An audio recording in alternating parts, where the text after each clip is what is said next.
ਸ੍ਰੀ ਵਾਹਿਗੁਰੂ ਸਾਹਿਬ ਜੀ। ਸਤਿਨਾਮ। ਸ੍ਰੀ ਵਾਹਿਗੁਰੂ ਸਾਹਿਬ ਜੀ।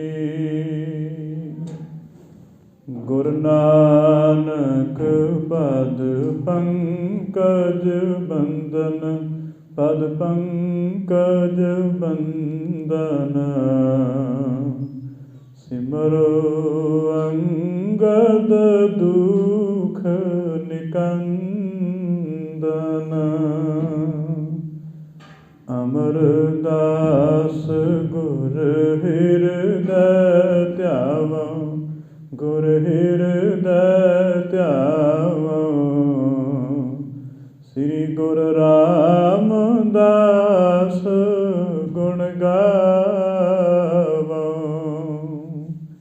ਸ੍ਰੀ ਅਰਜਨ ਬਿਘਨਨ ਕੇ ਨਾਸ਼ਕ, ਬਿਘਨਨ ਕੇ ਨਾਸ਼ਕ।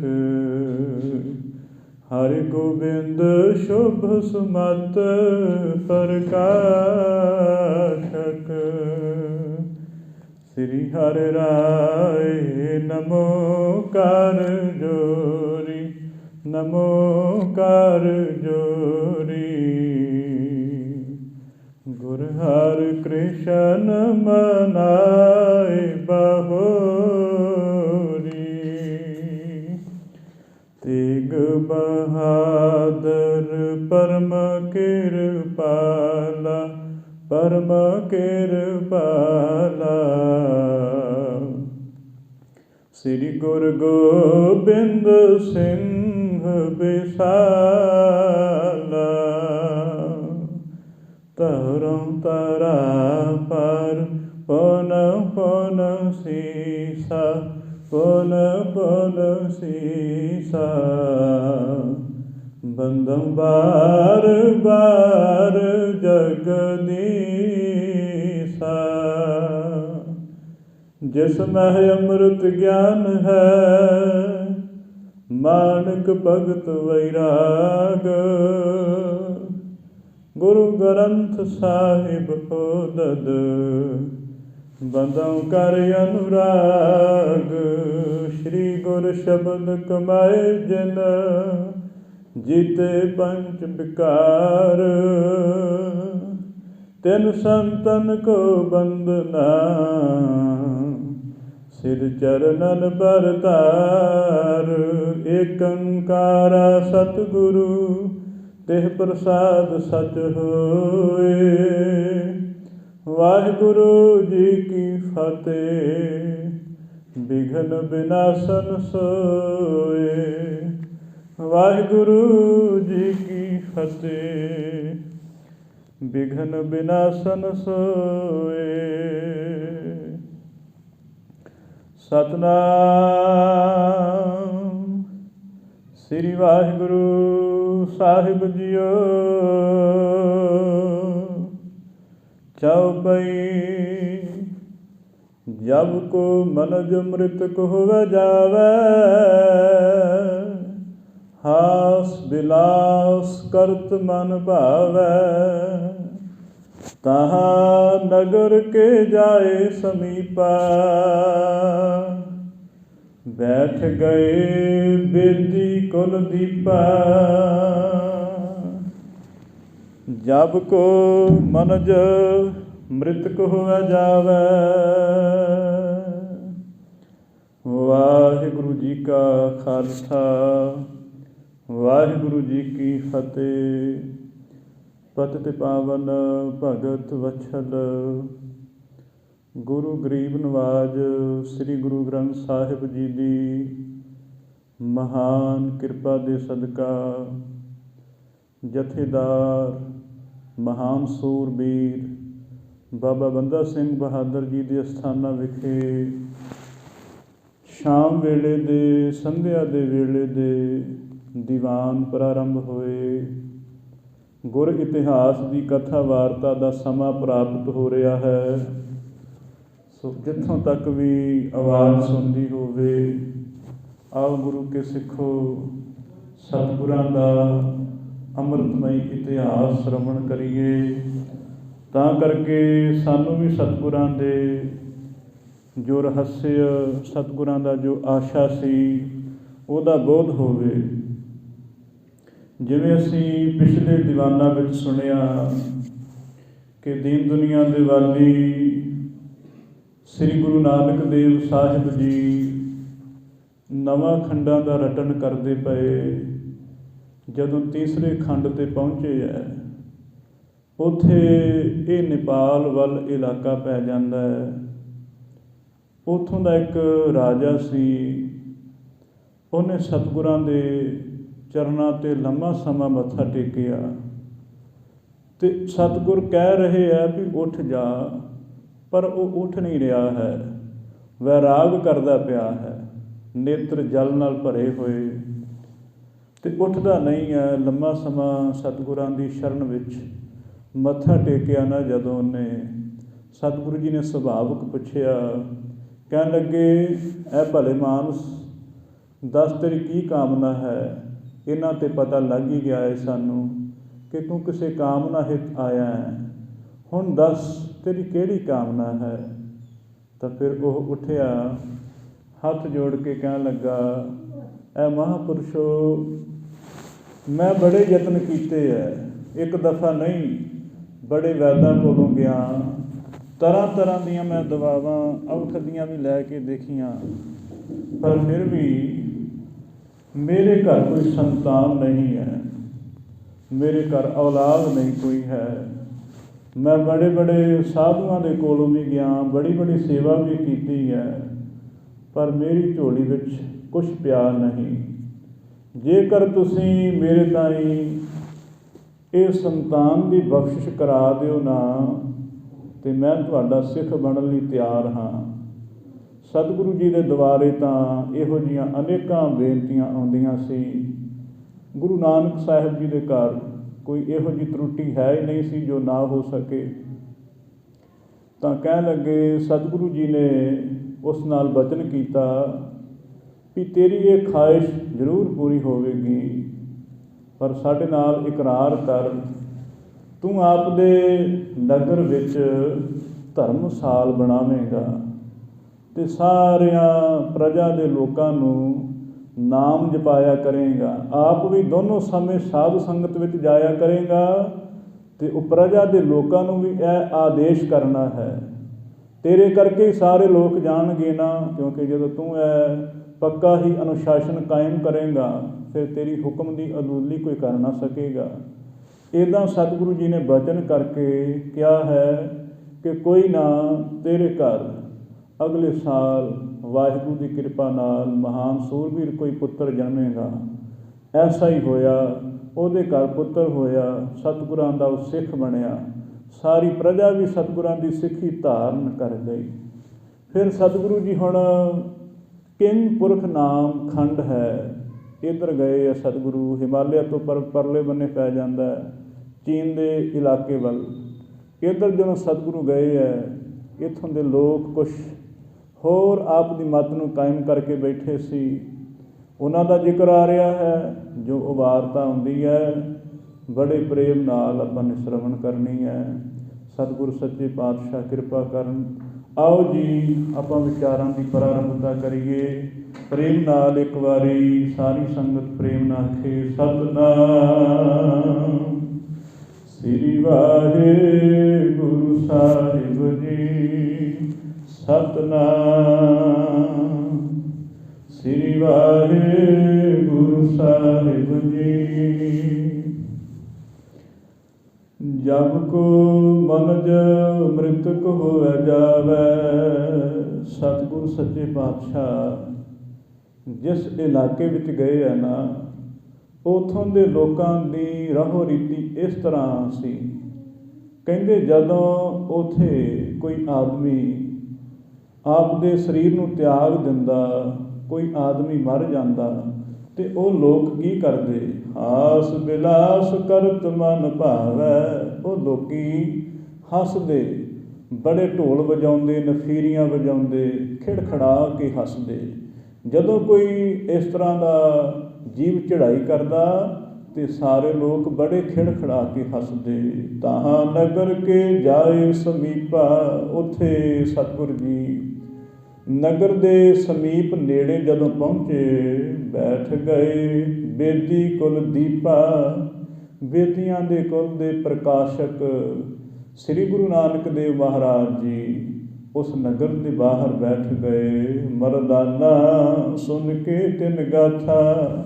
ਮਰਦਾਨੇ ਨੇ ਇਹ ਗੱਲ ਦਾ ਸਿੱਟਾ ਕੱਢਿਆ, ਕਿਉਂਕਿ ਮਰਦਾਨਾ ਜੀ ਥੋੜ੍ਹਾ ਪਿੰਡ ਵਿੱਚ ਹੋ ਕੇ ਦੇਖ ਕੇ ਆਉਂਦੇ ਸੀ ਵੀ ਕੌਣ ਕੌਣ ਹੈ ਇੱਥੇ, ਕਿੰਨੇ ਕੁ ਲੋਕ ਰਹਿੰਦੇ ਆ। ਇਹ ਸਾਰਾ ਕੁਛ ਮਰਦਾਨਾ ਜੀ ਦੀ ਸੇਵਾ ਲੱਗੀ ਸੀ। ਮਰਦਾਨਾ ਜੀ ਪਿੰਡ ਵਿੱਚ ਵਿਚਰ ਕੇ ਆਏ ਹੈ ਅਤੇ ਦੇਖਿਆ ਹੈ ਉੱਥੋਂ ਦੇ ਲੋਕਾਂ ਦਾ ਮਾਹੌਲ। ਦੇਖ ਕੇ ਉਹ ਸਾਰੀ ਗਾਥਾ ਸਤਿਗੁਰਾਂ ਨੂੰ ਦੱਸਦੇ ਹੈ। ਕਹਿੰਦੇ ਬੂਝਣ ਲੱਗਾ ਪ੍ਰਭੂ ਕੇ ਸਾਥਾ। ਸਤਿਗੁਰੂ ਜੀ ਨੂੰ ਪੁੱਛਣ ਲੱਗਾ, ਮਹਾਰਾਜ ਜੀ ਮੈਂ ਹੁਣੇ ਪਿੰਡ ਵਿੱਚੋਂ ਹੋ ਕੇ ਆਇਆ ਹਾਂ, ਮੈਂ ਤੁਹਾਨੂੰ ਇੱਕ ਗੱਲ ਦੱਸਾਂ। ਸਤਿਗੁਰੂ ਕਹਿੰਦੇ ਜ਼ਰੂਰ ਦੱਸ। ਕਹਿਣ ਲੱਗਾ ਬੜੇ ਕੌਤਕੀ ਨਰ ਇਹ ਥਾਈ। ਕਹਿਣ ਲੱਗਾ ਇਸ ਇਲਾਕੇ ਦੇ ਲੋਕ ਬੜੇ ਹੈਰਾਨੀਜਨਕ ਨੇ, ਬੜੇ ਕੌਤਕੀ ਨੇ, ਤਮਾਸ਼ਗਰੀ ਨੇ। ਇਹੋ ਜਿਹੇ ਲੋਕ ਤਾਂ ਪਹਿਲਾਂ ਨਹੀਂ ਦੇਖੇ ਕਿਧਰੇ। ਬੜੀ ਦੁਨੀਆ ਦੇਖੀ ਹੈ ਮਹਾਰਾਜ ਤੁਹਾਡੇ ਨਾਲ, ਪਰ ਇਹ ਲੋਕ ਵੱਖਰੇ ਹੀ ਹੈ। ਇੱਥੋਂ ਦੇ ਲੋਕਾਂ ਨੂੰ ਪਤਾ ਨਹੀਂ ਕੀ ਹੋਇਆ, ਇਹਨਾਂ ਨੇ ਵੱਖਰੀ ਰਹੁ ਰੀਤੀ ਕਾਇਮ ਕੀਤੀ। ਦੁਐ ਬਾਤਾਂ ਵਿਪਰੀਤ ਕਰਾਈ। ਦੋ ਇਹ ਕੰਮ ਕਰਦੇ ਆ ਲੋਕ, ਦੋਨੋਂ ਹੀ ਉਲਟੇ ਹੈ, ਦੋਨੋਂ ਸਹੀ ਨਹੀਂ ਹੈ ਬਲਕਿ ਉਲਟੇ ਹਨ। ਸ੍ਰੀ ਗੁਰ ਕਹਿ ਸੁਨੇ ਮਰਦਾਨਾ। ਸਤਿਗੁਰੂ ਜੀ ਗੁਰੂ ਨਾਨਕ ਸਾਹਿਬ ਜੀ ਕਹਿਣ ਲੱਗੇ, ਇਹ ਮਰਦਾਨਿਆ ਸਾਡਾ ਬਚਨ ਸੁਣ। ਇਹ ਮਰਦਾਨੇ ਨੇ ਸਾਰੀ ਗੱਲ ਦੱਸ ਦਿੱਤੀ ਹੈ ਕਿ ਮਹਾਰਾਜ ਇਹ ਨਗਰ ਦੇ ਲੋਕ ਜਿਹੜੇ ਹੈ, ਇਹ ਜਦੋਂ ਇਹਨਾਂ ਦੇ ਕੋਈ ਸੋਗ ਦਾ ਮਾਹੌਲ ਹੁੰਦਾ ਹੈ, ਕੋਈ ਜਦੋਂ ਜੀਵ ਚੜ੍ਹਾਈ ਕਰਦਾ ਹੈ, ਤਦੋਂ ਇਹ ਲੋਕ ਹੱਸਦੇ ਹੈ, ਬੜੀਆਂ ਖੁਸ਼ੀਆਂ ਮਨਾਉਂਦੇ ਹੈ। ਜਦੋਂ ਕੋਈ ਜੀਵ ਜਨਮਦਾ ਹੈ ਉਦੋਂ ਸਾਰੇ ਰੋਂਦੇ ਹੈ, ਵਿਰਲਾਪ ਕਰਦੇ ਹੈ, ਸਿਆਪੇ ਕਰਦੇ ਹੈ। ਇਹ ਲੋਕਾਂ ਦੀਆਂ ਖੋਟੀਆਂ ਰੀਤੀਆਂ ਦੇਖ ਕੇ ਸਤਿਗੁਰੂ ਕਹਿਣ ਲੱਗੇ ਇਨਕੇ ਹਿਰਦੇ ਅਧਿਕ ਅਗਿਆਨਾ। ਸਤਿਗੁਰੂ ਕਹਿਣ ਲੱਗੇ ਐ ਮੇਰੇ ਮਿੱਤਰ ਮਰਦਾਨੇ, ਇਹਨਾਂ ਲੋਕਾਂ ਦੇ ਵਿੱਚ ਬਹੁਤਾ ਜ਼ਿਆਦਾ ਅਗਿਆਨ ਹੈ। ਇੱਕ ਤਾਂ ਹੁੰਦਾ ਹੈ ਨਾ ਅਗਿਆਨ ਹੈ, ਨਹੀਂ ਸਮਝ ਹੈ, ਇਹਨਾਂ ਨੂੰ ਬਹੁਤ ਜ਼ਿਆਦਾ ਅਗਿਆਨਤਾ ਨੇ ਪਕੜਿਆ ਹੋਇਆ ਹੈ। ਇੱਕ ਤਾਂ ਅਗਿਆਨ ਹੈ ਮਨੁੱਖ ਨੂੰ, ਪਤਾ ਨਹੀਂ ਸਮਝ ਨਹੀਂ, ਬਸ ਗੱਲ ਖਤਮ। ਇੱਕ ਅਗਿਆਨ ਉਹ ਹੈ ਜਿਹਨੂੰ ਮਨੁੱਖ ਨੇ ਗਿਆਨ ਸਮਝ ਕੇ ਪ੍ਰਗਟ ਕੀਤਾ ਹੋਇਆ ਹੈ, ਧਾਰਨ ਕੀਤਾ ਹੈ। ਇੱਕ ਤਾਂ ਮਨੁੱਖ ਨੂੰ ਸਮਝ ਨਹੀਂ ਕੁਛ ਹੈ, ਪਰ ਇੱਕ ਉਹ ਹੈ ਜਿਹਨੇ ਸੁਣ ਕੇ ਆਪਣੇ ਅੰਦਰ ਇੱਕ ਵਹਿਮ ਪਾਲਿਆ ਹੋਇਆ ਵੀ ਸ਼ਾਇਦ ਮੈਨੂੰ ਬਹੁਤ ਗਿਆਨ ਹੋ ਗਿਆ। ਇਹ ਅਗਿਆਨ ਨਾਲੋਂ ਵੀ ਬਹੁਤਾ ਮਾੜਾ ਹੈ। ਤਾਂ ਕਰਕੇ ਸਤਿਗੁਰੂ ਕਹਿੰਦੇ ਇਹ ਉਧਾਰ ਗਿਆਨ ਇਹਨਾਂ ਨੇ ਜਿਹੜਾ ਲਿਆ ਹੈ ਨਾ, ਇਹਨਾਂ ਨੇ ਸੁਣੀ ਸੁਣਾਈ ਗੱਲ ਨੂੰ ਧਾਰਿਆ ਹੋਵੇਗਾ। ਬਹੁਤੇ ਅਗਿਆਨੀ ਹਨ।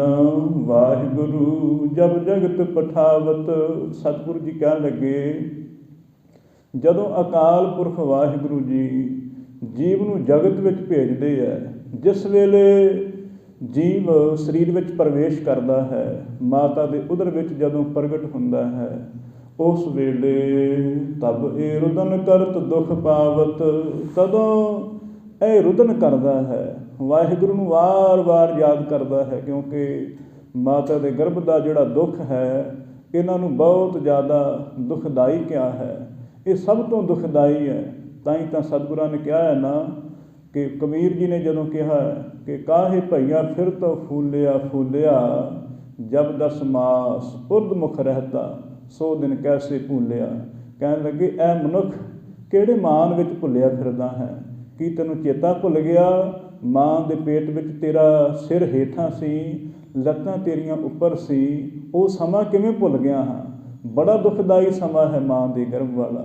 ਉਦੋਂ ਜੀਵ ਅਰਦਾਸ ਕਰਦਾ ਹੈ, ਸੱਚੇ ਪਾਤਸ਼ਾਹ ਇੱਕ ਵਾਰੀ ਮੈਨੂੰ ਇਸ ਮਾਂ ਦੇ ਗਰਭ ਵਿੱਚੋਂ ਬਾਹਰ ਕੱਢ ਦਿਓ, ਮੈਂ ਤੁਹਾਡਾ ਨਾਮ ਜਪਿਆ ਕਰਾਂਗਾ, ਤੁਹਾਡੀ ਬੰਦਗੀ ਕਰਿਆ ਕਰਾਂਗਾ। ਇਹ ਬੇਨਤੀਆਂ ਕਰਦਾ ਹੈ, ਬਹੁਤਾ ਦੁੱਖ ਪਾਉਂਦਾ। ਹੁਕਮ ਕਰਤ ਜਬ ਬੋਲ ਪਠਾਵਤ। ਜਦੋਂ ਵਾਹਿਗੁਰੂ ਜੀ ਹੁਕਮ ਕਰਦੇ ਹੈ ਅਤੇ ਫਿਰ ਵਾਹਿਗੁਰੂ ਜੀ ਘੱਲੇ ਆਵੈ ਨਾਨਕਾ ਸਦੇ ਉੱਠੀ ਜਾਏ। ਫਿਰ ਉਹ ਵਾਹਿਗੁਰੂ ਜੀ ਜੀਵ ਨੂੰ ਇਸ ਦੇਸ਼ ਵਿੱਚੋਂ, ਇਸ ਸੰਸਾਰ ਵਿੱਚੋਂ ਜਦੋਂ ਲੈ ਜਾਂਦੇ, ਤਬ ਮਿਲ ਕਰ ਉਰ ਮਹਿ ਹਰਿ ਖਾਵਤ। ਤਦੋਂ ਜਿਹੜਾ ਜੀਵ ਹੈ ਨਾ ਉਹ ਮਿਲ ਕੇ ਤਬ ਮਿਲ ਕਰ ਉਰ ਮੈਂ ਹਰਖਾਵਤ। ਇਹ ਲੋਕ ਤਾਂ ਹੱਸਦੇ ਹੈ, ਇਹ ਲੋਕਾਂ ਨੂੰ ਸਮਝ ਨਹੀਂ ਕੁਛ। ਇਹਨਾਂ ਲੋਕਾਂ ਨੂੰ ਇਹ ਨਹੀਂ ਪਤਾ ਵੀ ਇਹ ਜੋ ਅਸੀਂ ਕਰਦੇ ਇਹਦੇ ਨਾਲ ਕੁਛ ਹੋਣ ਵਾਲਾ ਨਹੀਂ ਹੈ। ਜੇਕਰ ਤੁਸੀਂ ਰੋਵੋਗੇ ਵੀ ਤਾਂ ਵੀ ਕੁਝ ਨਹੀਂ ਹੋਣ ਵਾਲਾ, ਜੇਕਰ ਹੱਸੋਗੇ ਵੀ ਤਾਂ ਵੀ ਨਹੀਂ ਕੁਝ ਹੋਣ ਵਾਲਾ। ਅਗਿਆਨ ਸਹਿਤ ਇਨ ਕੋ ਵਿਵਹਾਰ। ਮਹਾਰਾਜ ਜੀ ਕਹਿਣ ਲੱਗੇ ਇਹ ਜਿਹੜਾ ਇਹਨਾਂ ਲੋਕਾਂ ਦਾ ਵਿਵਹਾਰ ਹੈ ਨਾ, ਵੀ ਜਦੋਂ ਬੱਚਾ ਜਨਮਦਾ ਹੈ ਇਹ ਲੋਕ ਰੋਂਦੇ ਹੈ, ਇਹ ਵਿਰਲਾਪ ਕਰਦੇ ਹੈ, ਅਤੇ ਜਦੋਂ ਕੋਈ ਜੀਵ ਚੜ੍ਹਾਈ ਕਰਦਾ ਤਦੋਂ ਇਹ ਹੱਸਦੇ ਹੈ। ਇਹ ਦੋਨੋਂ ਹੀ ਖੋਟੇ ਵਿਵਹਾਰ ਨੇ। ਅਗਿਆਨ ਦੇ ਸਹਿਤ ਸੁਣੀਏ ਗਿਆਨੀ ਕੀਰ ਅਚਾਰਤ।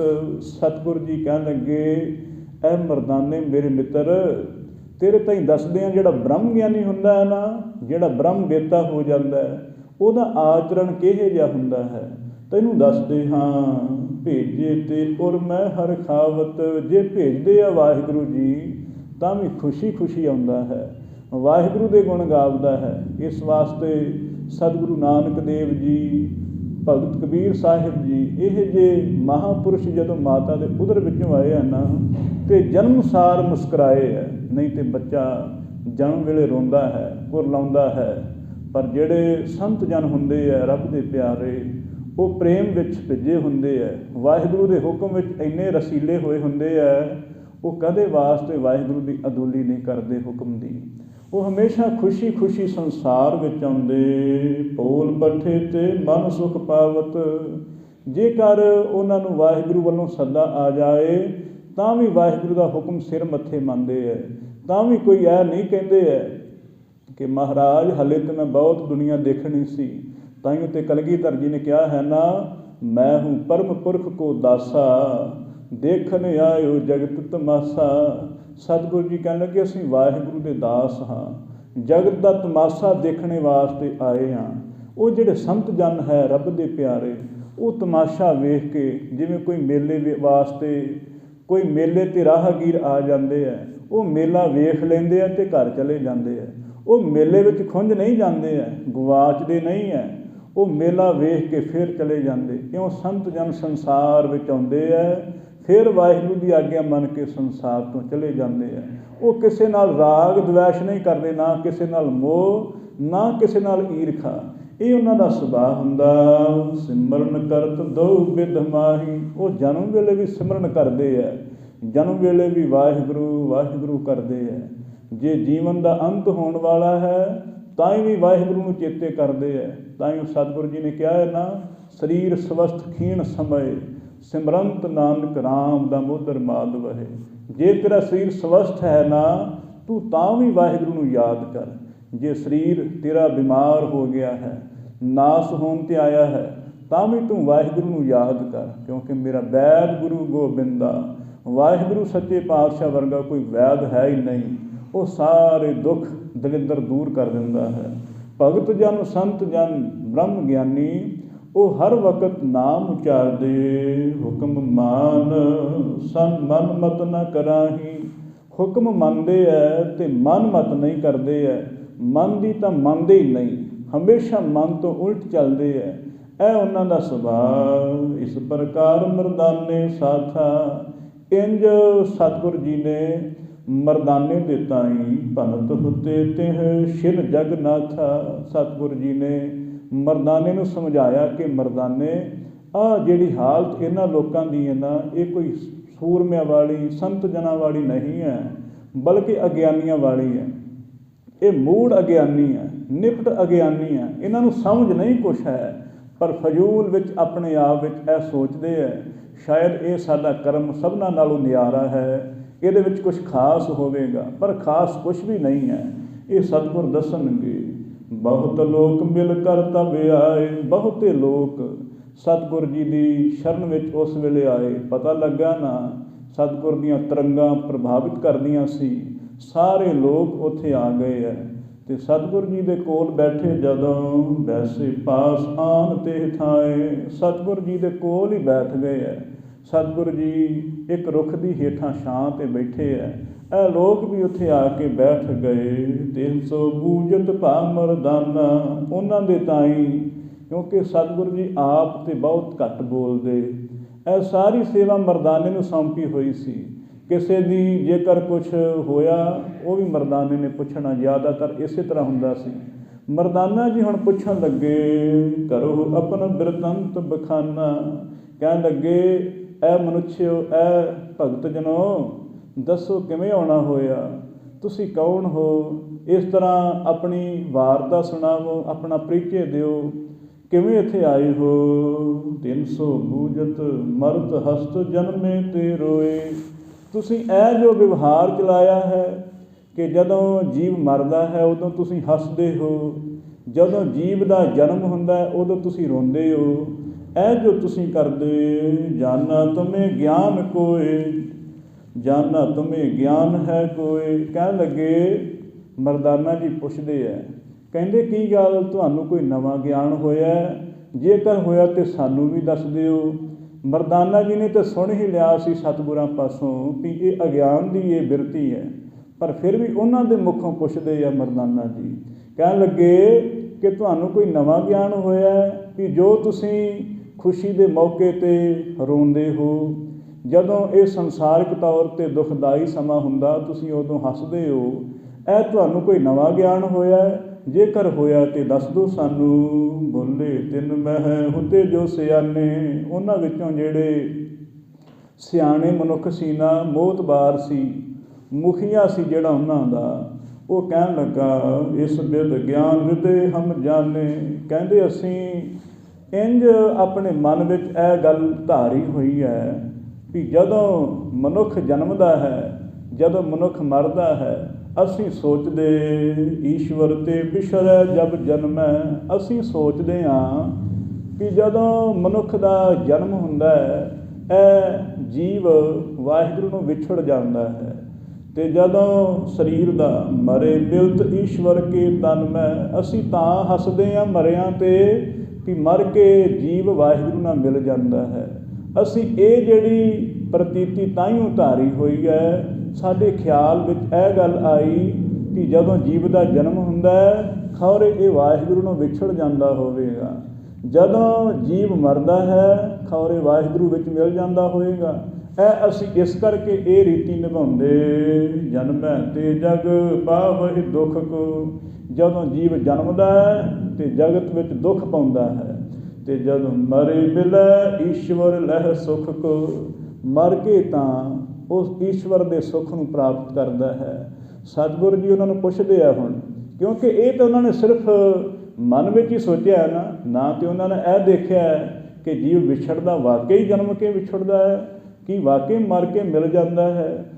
ਤਾਂ ਬੇਣੀ ਜੀ ਨੇ ਕਿਹਾ ਹੈ ਨਾ, ਬੇਣੀ ਕਹਿ ਭਗਤ ਜਨਹੁ ਮਰਨ ਮੁਕਤ ਕਿਨ ਪਾਈ। ਬੇਣੀ ਭਗਤ ਜੀ ਕਹਿੰਦੇ ਆ ਨਾ ਕਿ ਜਿਹਨੇ ਜੀਵਨ ਮੁਕਤੀ ਪਾਈ ਹੈ ਨਾ, ਜੀਵਨ ਦਾ ਰਹੱਸ ਜਾਣਿਆ, ਉਹ ਜੀਵਦਿਆਂ ਜੀਵ ਪਾਇਆ ਹੈ।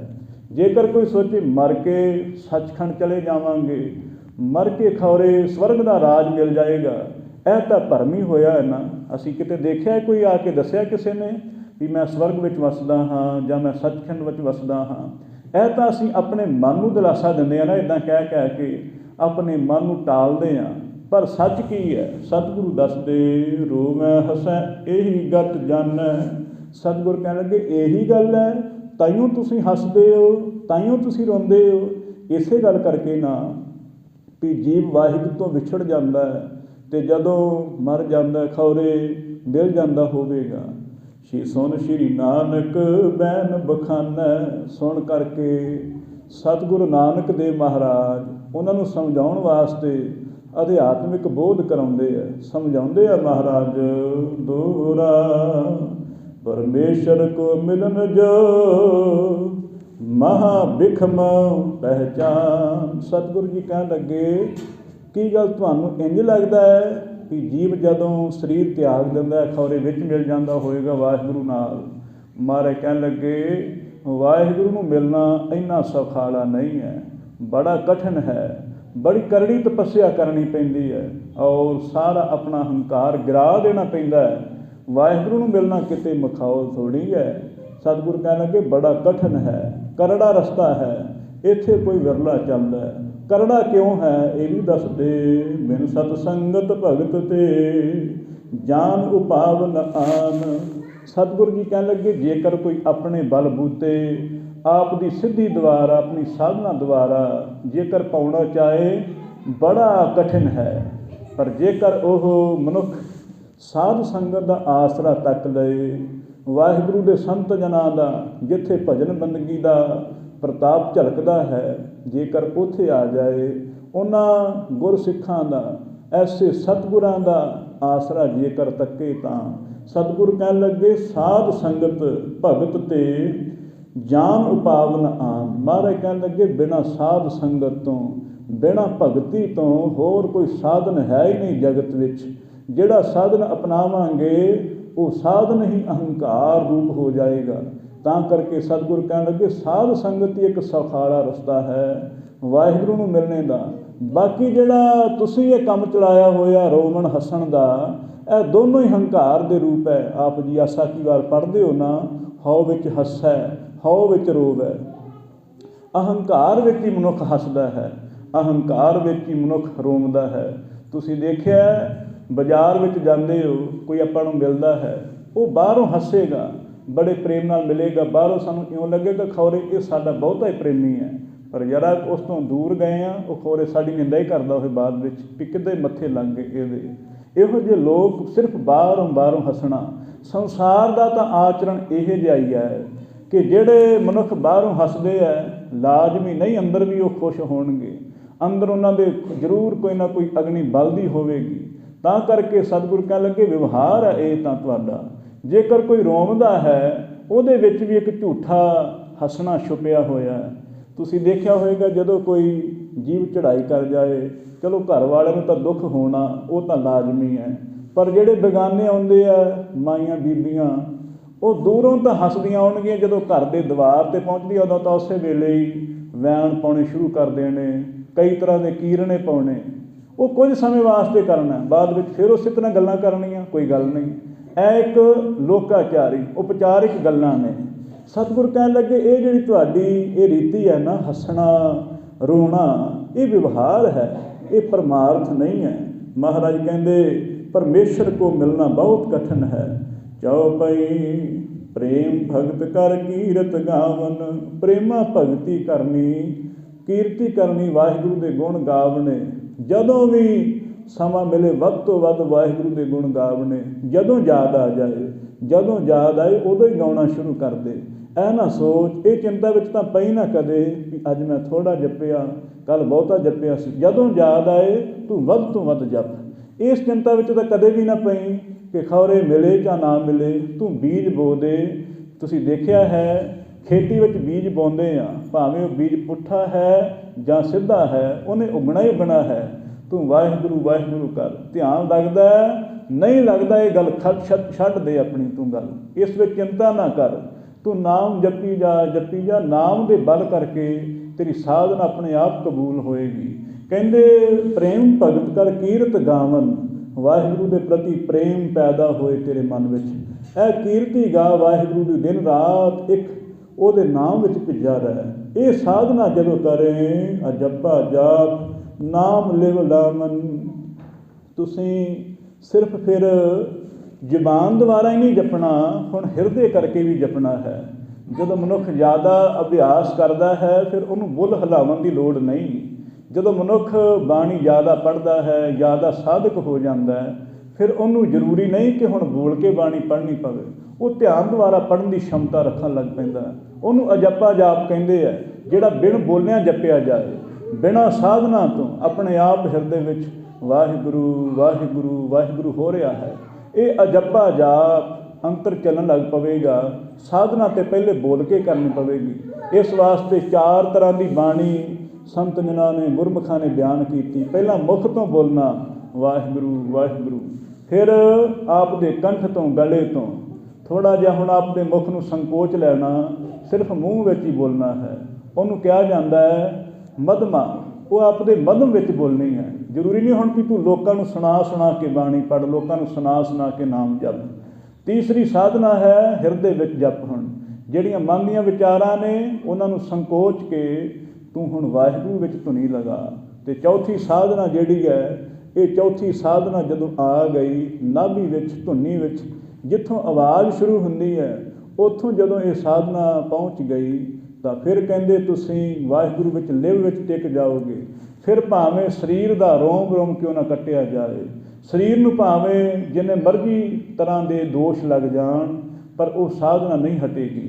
ਤਾਂ ਕਰਕੇ ਸਤਿਗੁਰ ਕਹਿਣ ਲੱਗੇ ਅਜੱਪਾ ਜਾਪ, ਇਹ ਜੋ ਨਾਂ ਜਪਣੇ ਕਰਕੇ ਵੀ ਜਪਿਆ ਜਾਏ ਅਜੱਪਾ ਜਾਪ, ਉਹਦੇ ਵਿੱਚ ਆਪ ਦੇ ਨਾਮ ਨੂੰ, ਵਾਹਿਗੁਰੂ ਦੇ ਨਾਮ ਨੂੰ ਲਿਵ ਲਾਉਣਾ ਹੈ।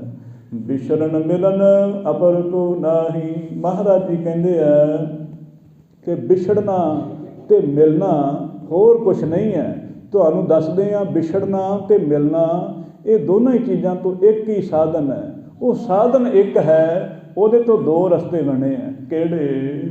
ਸਰਬ ਬਾਤ ਇਸ ਤਨ ਕੇ ਮਾਹੀ, ਇਹ ਤਨ ਦਾ ਹੀ ਮਿਲਣਾ ਹੈ, ਤਨ ਦਾ ਹੀ ਵਿਛੜਨਾ ਹੈ। ਆਤਮਾ ਇੱਕ ਹੈ, ਤਾਂ ਜਿਹੜੀ ਆਤਮਾ ਹੈ ਉਹ ਨਹੀਂ ਕਿਧਰੇ ਜਾਂਦੀ ਹੈ। ਤਨ ਕਦੇ ਨਾਸ ਹੋ ਜਾਂਦਾ, ਫਿਰ ਮਿਲ ਜਾਂਦਾ, ਫਿਰ ਨਾਸ ਹੋ ਜਾਂਦਾ। ਤਨ ਮਿਲਦਾ ਹੀ ਰਹਿੰਦਾ ਹੈ, ਕਈ ਜਨਮਾਂ ਤੋਂ ਮਿਲਦਾ ਆ ਰਿਹਾ ਹੈ, ਕਈ ਯੁੱਗਾਂ ਤੋਂ ਮਿਲਦਾ ਆ ਰਿਹਾ ਹੈ। ਪਰ ਆਤਮਾ ਉਹੋ ਹੀ ਹੈ। ਉਹ ਸੁਭਾਵ ਕਦੇ ਤਰ੍ਹਾਂ ਤਰ੍ਹਾਂ ਦੇ ਬਦਲਦੇ ਰਹਿੰਦੇ ਹੈ, ਸੰਸਕਾਰ ਨਵੇਂ ਨਵੇਂ ਪੈਦਾ ਹੁੰਦੇ ਹੈ। ਉਹ ਨਵੇਂ ਨਵੇਂ ਸੰਸਕਾਰਾਂ ਕਰਕੇ ਨਵੇਂ ਨਵੇਂ ਜਨਮ ਧਾਰਨੇ ਪੈਂਦੇ ਹੈ। ਸਤਿਗੁਰੂ ਜੀ ਕਹਿੰਦੇ ਤਨ ਦਾ ਮਿਲਣਾ ਅਤੇ ਤਨ ਦਾ ਹੀ ਵਿਛੜਨਾ ਹੈ। ਆਤਮਾ ਦਾ ਕਦੇ ਵਾਸਤੇ ਮਿਲਾਪ ਨਹੀਂ ਹੁੰਦਾ, ਨਾ ਵਿਛੋੜਾ ਹੁੰਦਾ ਹੈ। ਆਤਮਾ ਸਦਾ ਹੀ ਇੱਕ ਰਸ ਰਹਿੰਦੀ ਹੈ, ਕਿਉਂਕਿ ਕੀ ਮਿਲਣਾ ਹੈ, ਕੀ ਵਿਛੜਨਾ ਹੈ, ਜਦੋਂ ਇੱਕ ਹੀ ਤਾਂ ਜੋਤ ਹੈ। ਤਾਂ ਕਰਕੇ ਸਤਿਗੁਰੂ ਜੀ ਨੇ ਕਿਹਾ ਹੈ ਨਾ, ਕਲਗੀਧਰ ਜੀ ਨੇ, ਦਵੈ ਤੇ ਏਕ ਰੂਪ ਹੋਇਆ ਗਇਓ। ਪਹਿਲਾਂ ਅਸੀਂ ਵੱਖ ਵੱਖ ਸੀ, ਪਹਿਲਾਂ ਮੈਂ ਭਗਤ ਸੀ, ਵਾਹਿਗੁਰੂ ਜੀ ਗੁਰੂ ਸਨ ਮੇਰੇ, ਮੈਂ ਵਾਹਿਗੁਰੂ ਦੇ ਗੁਣ ਗਾਵਦਾ ਸਾਂ। ਪਰ ਜਦੋਂ ਨਾਮ ਜਪਿਆ, ਨਾਮ ਜਪਦਿਆਂ ਜਪਦਿਆਂ ਇਹ ਗਿਆਨ ਹੋ ਗਿਆ ਕਿ ਮੇਰੇ ਵਿੱਚ ਤਾਂ ਫਰਕ ਨਹੀਂ ਸੀ ਕੋਈ, ਸਿਰਫ ਅਗਿਆਨਤਾ ਦਾ ਫਰਕ ਸੀ। ਮੇਰੇ ਅੰਦਰ ਜਿਹੜੇ ਸੰਸਕਾਰ ਸੀ ਉਹ ਜਦੋਂ ਮਿਟੇ ਹੈ ਤੇ ਫਿਰ ਉਸੇ ਵੇਲੇ ਹੀ ਸਾਰਾ ਇਹ ਗਿਆਨ ਹੋ ਗਿਆ, ਬੋਧ ਹੋ ਗਿਆ ਵੀ ਮੇਰੇ ਵਿੱਚ ਫਰਕ ਨਹੀਂ ਕੋਈ। ਸਤਿਗੁਰ ਕਹਿਣ ਲੱਗੇ ਤਨ ਦਾ ਹੀ ਵਿਛੜਨਾ ਹੈ, ਤਨ ਦਾ ਹੀ ਮਿਲਣਾ ਹੈ। ਜਬ ਸਤ ਸੰਗਤ ਭਇਓ ਨਿਵਾਸਾ, ਜਦੋਂ ਸਾਧੂਆਂ ਦੀ ਸੰਗਤ ਮਿਲ ਜਾਏ, ਪੂਰੇ ਗੁਰਾਂ ਦੀ ਸੰਗਤ ਹੋ ਜਾਏ, ਗੁਰੂ ਪਰਮੇਸ਼ਰ ਜਿੱਥੇ ਜਪਿਆ ਜਾ ਰਿਹਾ ਹੋਏ, ਉਹ ਜਿਹੜੀ ਜਗ੍ਹਾ ਹੈ, ਉਹ ਐਸੀ ਸਾਧ ਸੰਗਤ ਵਿਖੇ ਜਦੋਂ ਤੁਹਾਡਾ ਜਾਣਾ ਹੋਏ, ਮਨ ਰੋਕਨ ਕੀਨੋ ਅਭਿਆਸਾ, ਸਾਧ ਸੰਗਤ ਵਿੱਚ ਜਾ ਕੇ ਆਪ ਦੇ ਮਨ ਨੂੰ ਰੋਕਣਾ ਹੈ। ਤਾਈਓ ਤੇ ਕਿਹਾ ਹੈ ਨਾ, ਰਹਿਤਨਾਮਿਆਂ ਦੇ ਬਚਨ ਹੈ ਕਿ ਸਾਧ ਸੰਗਤ ਵਿੱਚ ਚੀਤ ਡੁਲਾਵੈ, ਈਹਾਂ ਊਹਾਂ ਠੌਰ ਨਾ ਪਾਵੈ। ਜਿਹਦਾ ਮਨ ਸਾਧ ਸੰਗਤ ਵਿੱਚ ਆ ਕੇ ਡੋਲਦਾ ਹੈ, ਉਹ ਫਿਰ ਇੱਥੇ ਉੱਥੇ ਭਾਵ ਲੋਕ ਪਰਲੋਕ ਵਿੱਚ ਸੁੱਖ ਨਹੀਂ ਪਾ ਸਕੇਗਾ। ਸਾਧ ਸੰਗਤ ਇੱਕ ਸਾਡੇ ਵਾਸਤੇ ਇਹ ਇੱਕ ਸਾਧਨਾ ਸੀ। ਜਿਵੇਂ ਹੁਣ ਇੱਥੇ ਗੁਰਦੁਆਰੇ ਗੁੰਬਦ ਬਣੇ ਹੈ, ਗੁਰਦੁਆਰੇ ਦੇ ਗੁੰਬਦ ਦਾ ਇਹ ਕਾਰਨ ਸੀ ਵੀ ਜਦੋਂ ਨਾਮ ਜਪੋ, ਨਾਮ ਜਪਦਿਆਂ ਜਪਦਿਆਂ ਧੁਨੀ ਉੱਪਰ ਘੁੰਮ ਕੇ ਫਿਰ ਸਾਨੂੰ ਸੁਣੇ, ਜ਼ਿਆਦਾ ਫੈਲਾਵ ਨਾਲ ਸੁਣੇ, ਔਰ ਜਿੰਨਾ ਨਾਮ ਉੱਚੀ ਉੱਚੀ ਜਪਾਂਗੇ ਓਨਾ ਹੀ ਸਾਨੂੰ ਸੁਣੇ। ਇੱਥੇ ਇੱਕ ਸਾਧਨਾ ਦਾ ਕੇਂਦਰ ਬਣਿਆ ਸੀ। ਇਹ ਨਾਮ ਦੇ ਜਿਹੜੇ ਕੇਂਦਰ ਸੀ, ਗੁਰਦੁਆਰੇ, ਮੰਦਰ, ਮਸਜਿਦ, ਇਹ ਕੇਂਦਰ ਬਣੇ ਸੀ ਵੀ ਇੱਥੇ ਆਣ ਕੇ ਸਾਧਨਾ ਕਰਨੀ ਹੈ। ਇੱਥੇ ਆਣ ਕੇ ਇਹ ਜੋ ਪ੍ਰਸ਼ਾਦ ਦੇਣਾ ਸੀ, ਇਹ ਵੀ ਇੱਕ ਮਹਾਰਾਜ ਨੇ ਆਪ ਰੀਤੀ ਬਣਾਈ ਕਿ ਉਹਦਾ ਨਹੀਂ ਕਿ ਆਉਂਦਾ, ਫਿਰ ਪ੍ਰਸ਼ਾਦ ਦੇ ਨਾਤੇ ਤੇ ਆਵੇਗਾ ਨਾ ਕੋਈ ਨਾ ਕੋਈ। ਪਰ ਚਲੋ ਮਨੁੱਖ ਨੇ ਇਹ ਵੀ ਆਪਣਾ ਹੀ ਇੱਕ ਸਾਧਨ ਬਣਾ ਲਿਆ, ਪਰ ਬੱਚੇ ਸੁਭਾਵਿਕ ਆ ਜਾਂਦੇ ਪ੍ਰਸ਼ਾਦ ਦੇ ਨਾਂ 'ਤੇ। ਪਰ ਇਹਦਾ ਮੁੱਖ ਕਾਰਨ ਇਹ ਸੀ ਸਾਧ ਸੰਗਤ ਦਾ ਵੀ ਇਹ ਕੇਂਦਰ ਹੈ, ਇੱਥੇ ਆਣ ਕੇ ਤੂੰ ਨਾਮ ਜਪ, ਆਪਦੇ ਮਨ ਨੂੰ ਰੋਕ ਕੇ ਰੱਖ। ਪਰ ਜਿਹਦਾ ਮਨ ਇੱਥੇ ਆਣ ਕੇ ਵੀ ਚੰਚਲ ਹੋ ਰਿਹਾ, ਉਹਨੂੰ ਸਮਝਣਾ ਚਾਹੀਦਾ, ਉਹਨੂੰ ਸਮਝਣਾ ਚਾਹੀਦਾ ਕਿ ਮੇਰਾ ਮਨ ਰੋਗੀ ਹੋਇਆ, ਮੈਂ ਹੁਣ ਇਹਨੂੰ ਨਾਮ ਦੀ ਦਵਾਈ ਦੇਵਾਂ। ਤਾਂ ਕਰਕੇ ਕਹਿੰਦੇ ਮਨ ਨੂੰ ਸਾਧ ਸੰਗਤ ਵਿੱਚ ਜਾ ਕੇ ਇਹਨੂੰ ਰੋਕ, ਨਾਸ ਬਾਸਨਾ ਤਬ ਹੀ ਭਈ। ਸਾਧ ਸੰਗਤ ਦੇ ਪ੍ਰਤਾਪ ਕਰਕੇ ਇਹ ਵਾਸ਼ਨਾ ਆਪਣੇ ਆਪ ਉਤਰ ਜਾਏਗੀ। ਜਿੱਥੇ ਇੱਕ ਜਪ ਰਿਹਾ ਹੈ ਉਹਦਾ ਵੱਖਰਾ ਫਲ ਹੈ, ਜਿੱਥੇ 10 ਜਪ ਰਹੇ ਨੇ ਉਹਦਾ ਵੱਖਰਾ ਫਲ ਹੈ। ਫਲ ਉਹਦਾ ਵੱਖ ਵੱਖ ਹੈ, ਕਿਉਂਕਿ ਜਿੱਥੇ ਬਹੁਤਾਤ ਗਿਣਤੀ, ਜਿੱਥੇ ਇੱਕ ਉਂਗਲੀ ਨੇ ਕੰਮ ਕਰਨਾ, ਜਿੱਥੇ ਇੱਕ ਮੁੱਠ ਨੇ ਕੰਮ ਕਰਨਾ, ਫਰਕ ਤਾਂ ਹੈ ਹੀ ਆ ਨਾ। ਜਿਹੜਾ ਕੰਮ ਮੁੱਠ ਨੇ ਕਰ ਦੇਣਾ ਹੈ, ਹੱਥ ਨੇ ਕਰ ਦੇਣਾ, ਉਹ ਇੱਕ ਉਂਗਲ ਨੇ ਥੋੜ੍ਹੀ ਕਰ ਦੇਣਾ ਹੈ। ਇਸ ਵਾਸਤੇ ਕਹਿਣ ਲੱਗੇ ਕਿ ਤੁਸੀਂ ਸਾਧ ਸੰਗਤ ਕਰਨੀ ਹੈ, ਉੱਥੇ ਜਾ ਕੇ ਨਾਮ ਜਪਣਾ ਅਤੇ ਮਨ ਨੂੰ ਵਿਸ਼ਿਆਂ ਵਾਸ਼ਨਾ ਤੋਂ ਵਿਵਰਜਿਤ ਕਰਨਾ। ਪੂਰਨ ਲਖਿਓ ਪਰਮਾਤਮ ਸਾਰੇ। ਸਤਿਗੁਰੂ ਜੀ ਕਹਿਣ ਲੱਗੇ ਫਿਰ ਜਦੋਂ ਤੁਸੀਂ ਨਾਮ ਅਭਿਆਸ ਕਰੋਗੇ ਨਾ, ਦਵੈਤ ਸਰਬ ਉਰ ਤੇ ਮਿਟ ਗਈ। ਫਿਰ ਤੁਹਾਡੀ ਜਿਹੜੀ ਦਵੈਤ ਹੈ ਨਾ, ਦੁਬਿਧਾ ਹੈ, ਉਹ ਸਾਰੀ ਖਤਮ ਹੋ ਜਾਏਗੀ। ਫਿਰ ਆਪਣਾ ਪਰਾਇਆ ਨਹੀਂ ਰਹਿ ਜਾਏਗਾ ਕੋਈ। ਅਤੇ ਜਦੋਂ ਦਵੈਤ ਮਿਟ ਗਈ, ਫਿਰ ਪੂਰਨ ਪਰਮੇਸ਼ਵਰ ਸਾਰਿਆਂ ਥਾਵਾਂ 'ਤੇ ਵਿਆਪਕ ਨਜ਼ਰ ਆਏਗਾ। ਇਹ ਫਿਰ ਬੁੱਲ੍ਹੇ ਸ਼ਾਹ ਜੀ ਦਾ ਉਹ ਜਿਹੜਾ ਇੱਕ ਸ਼ਬਦ ਹੈ, ਉਹ ਫਿਰ ਸਿੱਧ ਹੋ ਜਾਂਦਾ ਹੈ ਕਿ ਬੁੱਲ੍ਹਿਆ ਰੱਬ ਤੇਥੋਂ ਵੱਖ ਨਹੀਂ, ਤੇਰੀ ਵੇਖਣ ਵਾਲੀ ਅੱਖ ਨਹੀਂ। ਇਹ ਉੱਥੇ ਸਿੱਧ ਹੋ ਜਾਂਦਾ ਹੈ ਵੀ ਵੱਖ ਤਾਂ ਨਹੀਂ ਹੈ, ਪਰ ਵੇਖਣ ਵਾਸਤੇ ਉਹ ਜਿਹੜੀ ਇਕਾਗਰਤਾ, ਉਹ ਇਕਾਂਤ ਨਹੀਂ ਸਾਡੇ ਕੋਲ ਬਣ ਰਹੀ। ਬੜੇ ਲੰਮੇ ਸਮੇਂ ਤੋਂ ਕਰਦੇ ਹਾਂ, ਫਿਰ ਖਿੰਡ ਜਾਂਦੇ ਹਾਂ, ਫਿਰ ਭਰਮ ਜਾਂਦੇ ਹਾਂ, ਫਿਰ ਵਿਵਹਾਰ ਵਿੱਚ ਚਲੇ ਜਾਂਦੇ ਹਾਂ। ਤਾਈਓ ਸਤਿਗੁਰ ਵਾਰ-ਵਾਰ ਨਾਮ ਦਾ ਜ਼ਿਕਰ ਪਏ ਕਰਦੇ ਨੇ ਵੀ ਕਿਤੇ ਤਾਂ ਮਨ ਵਿੱਚ ਆਏਗਾ ਨਾ, ਕਿਉਂਕਿ ਸੰਸਕਾਰ ਪੈਂਦੇ ਹੈ। ਸਾਧ ਸੰਗਤ ਵਿੱਚ ਆਵਾਂਗੇ ਨਾ, ਫਿਰ ਅਸੀਂ ਬੁਰਾ ਕੰਮ ਕਰਾਂਗੇ ਅਤੇ ਸਾਧ ਸੰਗਤ ਦੇ ਸੰਸਕਾਰ ਸਾਨੂੰ ਯਾਦ ਕਰਾਉਣਗੇ। ਸਾਨੂੰ ਉਹ ਸਮਾਂ ਯਾਦ ਆ ਜਾਏਗਾ, ਗੱਲਾਂ ਚੇਤੇ ਆ ਜਾਣਗੀਆਂ। ਕਈ ਵਾਰੀ ਅਸੀਂ ਜਦੋਂ ਕੁਛ ਮਾੜਾ ਕੰਮ ਕਰਦੇ ਹਾਂ, ਫਿਰ ਮਾਂ ਬਾਪ ਦੀਆਂ ਗੱਲਾਂ ਚੇਤੇ ਆ ਜਾਂਦੀਆਂ ਨਾ ਵੀ ਮਾਂ ਬਾਪ ਸਾਨੂੰ ਰੋਕਦੇ ਸੀ, ਅਸੀਂ ਨਹੀਂ ਸੀ ਮੰਨੇ, ਹੁਣ ਪਛਤਾ ਰਹੇ ਹਾਂ। ਇਸ ਤਰ੍ਹਾਂ ਜਦੋਂ ਸਤਿਗੁਰਾਂ ਦੇ ਸ਼ਬਦ ਅਸੀਂ ਰੋਜ਼-ਰੋਜ਼ ਸੁਣਾਂਗੇ, ਜਦੋਂ ਅਸੀਂ ਕੁਛ ਮਾੜਾ ਵੀ ਕਰਾਂਗੇ, ਚਲੋ ਸੁਭਾਵਿਕ ਹੋ ਵੀ ਗਿਆ, ਫਿਰ ਉਹ ਮਾੜੇ ਕਰਮ ਦਾ ਜਿਹੜਾ ਪਛਤਾਚਾਪ ਹੈ ਨਾ, ਉਹ ਫਿਰ ਬਹੁਤ ਜ਼ਿਆਦਾ ਸਾਨੂੰ ਉੱਚੀਆਂ ਬੁਲੰਦੀਆਂ ਤੱਕ ਲੈ ਜਾਏਗਾ। ਤਾਂ ਕਰਕੇ ਸਾਧ ਸੰਗਤ ਦਾ ਬੜਾ ਮਹੱਤਵ ਹੈ। ਇੱਥੇ ਚੁੱਪ ਕਰਕੇ ਬੈਠ ਵੀ ਜਾ, ਨਾ ਵੀ ਨਾਮ ਜਪ, ਤੂੰ ਸੁਣ ਹੀ ਲੈ, ਸੁਣ ਕੇ ਹੀ ਤੇਰੇ ਤਾਈਂ ਬੜਾ ਸੁੱਖ ਮਿਲ ਜਾਏਗਾ। ਸਤਿਗੁਰੂ ਜੀ ਕਹਿਣ ਲੱਗੇ, ਜਦੋਂ ਤੁਸੀਂ ਸਾਧ ਸੰਗਤ ਵਿੱਚ ਆਵੋਗੇ ਅਤੇ ਵਾਹਿਗੁਰੂ ਦੇ ਦਰਸ਼ਨ ਤੁਹਾਨੂੰ ਸੁਭਾਵਿਕ ਹੋਣ ਲੱਗ ਪੈਣਗੇ। ਰੋਜ਼ਾਨਾ ਦਾ ਨਿਯਮ ਜੇਕਰ ਅਪਣਾਵੋ, ਮਿਥਿਆ ਸਰਬ ਪ੍ਰਪੰਚ ਪਸਾਰੇ। ਸਾਰਾ ਜਿਹੜਾ ਪ੍ਰਪੰਚ ਹੈ, ਪਸਾਰਾ ਹੈ ਸੰਸਾਰ ਦਾ, ਇਹ ਮਿਥਿਆ ਲੱਗੇਗਾ ਫਿਰ ਤੁਹਾਨੂੰ। ਮਿਥਿਆ ਕੀ ਹੈ? ਜੋ ਦੇਖਣੇ ਮਾਤਰ ਸੱਚਾ ਹੈ ਪਰ ਹੈ ਝੂਠ। ਦੇਖਣੇ ਮਾਤਰ ਲੱਗਦਾ ਹੈ, ਕਲਪ ਰਿਹਾ ਹੈ, ਸੱਚਾਈ ਹੈ, ਪਰ ਹੈ ਝੂਠ, ਉਹਨੂੰ ਮਿਥਿਆ ਕਿਹਾ ਹੈ। ਮਹਾਰਾਜ ਕਹਿਣ ਲੱਗੇ, ਫਿਰ ਇਹ ਸੰਸਾਰ ਜੋ ਮਿਥਿਆ ਹੈ ਪ੍ਰਤੀਤ ਹੋਣ ਲੱਗ ਪਵੇਗਾ। ਹਲੇ ਅਸੀਂ ਸੁਣਿਆ ਹੈ ਪਰ ਮੰਨਦੇ ਥੋੜ੍ਹੀ ਹਾਂ।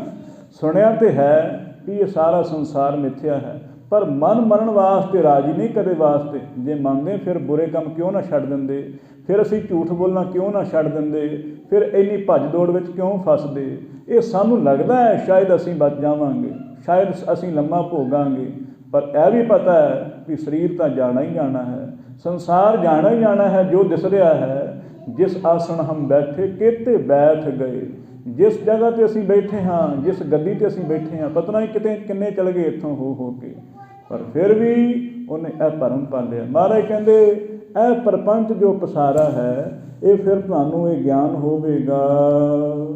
ਜਬ ਆਤਮਾ ਅਸ ਭਰਮ ਭੰਨਾ, ਜਦੋਂ ਆਤਮਾ ਨੇ ਇਹ ਜੋ ਭਰਮ ਭੰਨ ਲਿਆ ਆਪ ਦਾ, ਭਾ ਪ੍ਰਮਾਤਮਾ ਸੁਧ ਚਿਤਨਾ, ਫਿਰ ਵਾਹਿਗੁਰੂ ਜੋ ਚੇਤਨ ਸਰੂਪ ਹੈ, ਪ੍ਰਕਾਸ਼ਕ ਹੈ, ਉਹ ਪ੍ਰਗਟ ਹੋ ਜਾਵੇਗਾ। ਜਬ ਅਨਾਤਮਾ ਦੇਹ ਪਛਾਨੀ, ਜਦੋਂ ਅਨਾਤਮਾ ਕੀ ਹੈ? ਅਨਾਤਮਾ ਦਾ ਮਤਲਬ ਹੈ ਨਹੀਂ ਮੇਰਾ ਸਰੂਪ। ਭਾਵ ਜਦੋਂ ਇਹ ਜਾਣ ਲਿਆ ਕਿ ਸਰੀਰ ਮੈਂ ਨਹੀਂ ਹਾਂ, ਇਹ ਜਦੋਂ ਮਨ ਵਿੱਚ ਇਹ ਠਾਣ ਲਿਆ ਕਿ ਸਰੀਰ 'ਤੇ ਦੁੱਖ ਆਇਆ ਹੈ, ਸਰੀਰ ਨੂੰ ਕੋਈ ਸੱਟ ਫੇਟ ਲੱਗੀ ਹੈ, ਇਹਨੂੰ ਦਵਾ ਤਾਂ ਦੇਣੀ ਹੈ, ਇਹਦਾ ਸਤਿਕਾਰ ਕਰਨਾ ਹੈ, ਪਰ ਇਹ ਵੀ ਯਾਦ ਰੱਖਣਾ ਹੈ ਵੀ ਇਹ ਮੈਂ ਨਹੀਂ ਹਾਂ, ਇਹਨੂੰ ਚਲਾਉਣ ਵਾਲਾ ਮੈਂ ਹਾਂ। ਇਹ ਗੱਲ ਹਮੇਸ਼ਾ ਯਾਦ ਰੱਖਣੀ ਹੈ। ਜਦੋਂ ਇਹ ਗੱਲ ਨਿਸ਼ਚਾ ਹੋ ਗਿਆ, ਭਰੋਸਾ ਹੋ ਗਿਆ, ਗੇ ਸੰਕਲਪ ਵਿਕਲਪ ਬਿਹਾਨੀ।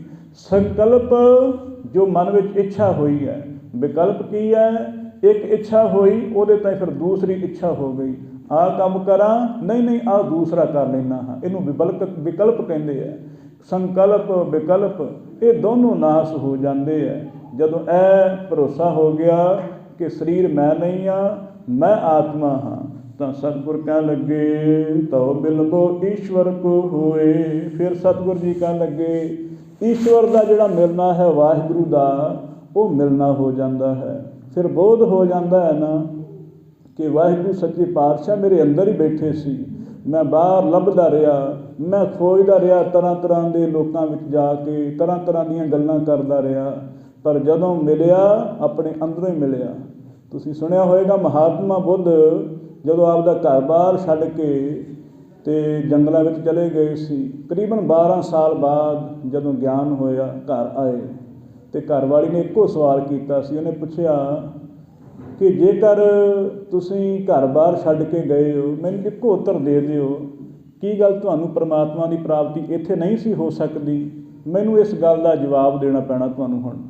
तो फिर महात्मा जी ने कहा सी, कहण लगे मैं सच कहा मिल तां इत्थे जाना सी, पर जिहड़ी मेरी मन की जिहड़ी ऐसी प्यास सी ना, वो मैनूं घरों बाहर लै गई। मिल तां इत्थे जाना सी, पर मैं इत्थे जाग नहीं सी सकदा, मैनूं इत्थे जागृति नहीं सी आ रही, मैं फस गया सी, इत्थे कसूता फसिया सी, ताईयों घर बार छड्ड के चला गया। पर मैं हुण कह सकदा हाँ, जेकर किसी ने पाउणा है, वो जिथे भी होए उत्थे जाग जाए। जे वो किसी काम विच लगा है, विवहार विच लगा है, उत्थे होश कर लए, उत्थे ही साधना विच जुट जाए। ये चक्कर च ना पए मैं कदों घर बार छड्ड के पहाड़ां वल नूं जावांगा, गुफां ते बहांगा जाके। ਇਹ जो गल्लां ने, ये बाहर की चिंता तू छड्ड दे, क्योंकि ये शरीर का व्यवहार है। तू आत्मा की फिक्र कर, जो आत्मा सदा है, ਉਹਦਾ ਹੁਣ ਤੂੰ ਇਹ ਮਨ ਵਿੱਚ ਚਿੰਤਨ ਕਰ। ਤਾਂ ਸਤਿਗੁਰ ਕਹਿ ਲੱਗੇ ਜਦੋਂ ਇਸ ਤਰ੍ਹਾਂ ਕਰੋਗੇ ਤਾਂ ਤੁਹਾਨੂੰ ਫਿਰ ਵਾਹਿਗੁਰੂ ਸੱਚੇ ਪਾਤਸ਼ਾਹ ਦਾ ਪ੍ਰਗਟਾਵਾ ਨਜ਼ਰ ਆਵੇਗਾ। ਨਾ ਤੁਰ ਬਿਸਰ ਰਹਿਓ ਸਭ ਕੋਏ, ਨਹੀਂ ਤੇ ਭਾਵੇਂ ਸਾਰੀਆਂ ਸਾਧਨਾ ਸਾਰੇ ਯਤਨ ਸਾਰੇ ਹੀ ਵਿਛੜਨ ਦਾ ਕਾਰਨ ਬਣਨਗੇ। जो भी नाम रूप है सब दूर मिथ्या है, जो भी असीं देखते हाँ वो सब चले जाएगा। पर वो जदों यह बोध हो गया कि वाहिगुरू सच्चे पातशाह सर्व व्यापक है, ਉਹਦੀ सत्ता द्वारा ही साडी होंद है, नहीं तो असीं कौन हाँ। यह जदों बोध हो गया, ज्ञान एक तो सुनिया है, इनू कहते आ परोक्ष ज्ञान। सुनिया तो है रब है, पर देखिया थोड़ी है। सुनिया तो है नाम का रस बड़ा झलकदा है, पर देखिया थोड़ी, अनुभव थोड़ी होया।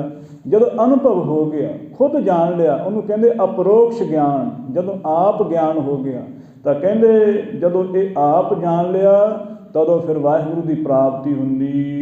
परमात्म ज्ञान प्राप्त जिन मन माही। महाराज जी कहते जिन्होंने ज्ञान हो गया ना, उन्होंने यह सुख प्राप्त हुंदा। विछड़न मिलन सो जानत नाही। उन्होंने फिर विछड़ना मिलना ये चक्कर विचों पैंदे ही नहीं, वो चक्करां विचों दूर हो जाते, वो तो फिर एक रस विच मगन रहिंदे है। पर जिहड़े भगत है उन्हां दी खेड बड़ी निराली है, वो ज्ञान तो भी अगे है। भगतां दी सुराज ना चाहूँ मुक्त ना चाहूँ, मन प्रीत चरण कमलारे। वो भगत प्रेम विच मगन रहिंदे है, उन्होंने कोई किसी की परवाह नहीं। वो ज्ञान भी त्याग दिंदे है, वो ज्ञान दीयां भी गल्लां परां करके प्रेम विच जुट जाते हैं। क्योंकि दो ही साधना ने, प्रेम अते दूसरा ज्ञान। प्रेम द्वारा भी जेकर चल पईए तां भी ओही मंजिल है, जे ज्ञान द्वारा भी चलीए तो मंजिल ओही है। पर ज्ञान हमेशा आकड़ दा अहंकार का कारण बन जाता है। प्रेम हमेशा झुकाव वल लैके जाता है। प्रेम सानू बोध करा दिंदा है। तां करके सतगुरु जी कहते हैं कि तुसीं जदों यह गल जान लई, फिर तुहानूं यह भरोसा हो जाएगा कि संसार ही मिथ्या है। जन्मना मरना मिलना विछड़ना ये शरीर का कर्म है, आत्मा नहीं विछड़दी। विछड़ै तौ कत नाहि निरारे। कदे वास्ते फिर जिहड़ा मिल जाता है फिर विछड़दा नहीं। मिलिया होए ना विछड़ै, जे मिलिया होए। जिहड़ा मिल जाए फिर विछड़दा नहीं। संसार दे बंदे संसार दे लोग अज मिले ने, पता नहीं कल ना मिलन, पता नहीं लड़ पैण जां वैसे ही उन्हां नाल विदा होना पवे। पर वाहिगुरू दा एक बारी मिलाप होया, बाद विच वो कदे वास्ते विछड़ना नहीं पैंदा है।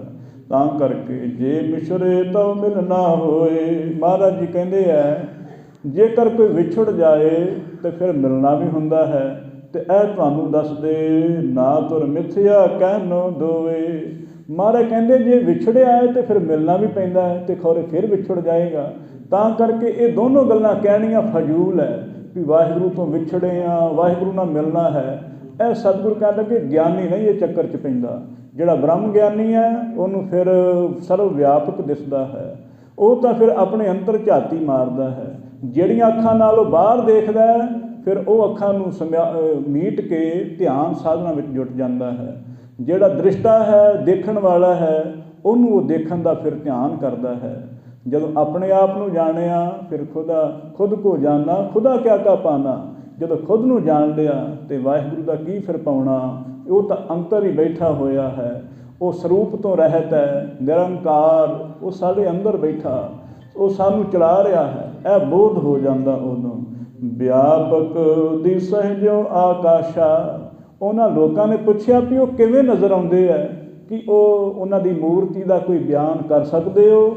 ਸਤਿਗੁਰ ਕਹਿਣ ਲੱਗੇ ਉਹ ਵਿਆਪਕ ਹੈ, ਜਿਵੇਂ ਆਕਾਸ਼ ਹੈ ਨਾ ਵਿਆਪਕ ਹੈ, ਕਿਉਂ ਵਾਹਿਗੁਰੂ ਵਿਆਪਕ ਹੈ। ਥੋੜ੍ਹੀ ਜਿੰਨੀ ਵੀ ਜਗ੍ਹਾ ਨਹੀਂ ਹੈ ਜਿਹੜੀ ਖਾਲੀ ਹੈ ਵਾਹਿਗੁਰੂ ਤੋਂ ਬਿਨਾਂ, ਸਾਰੀਆਂ ਜਗ੍ਹਾਵਾਂ ਦਾ ਉਹ ਆਸਰਾ ਹੈ, ਸਾਰਿਆਂ ਦਾ ਅਧਿਸ਼ਠਾਨ ਸਰੂਪ ਹੈ।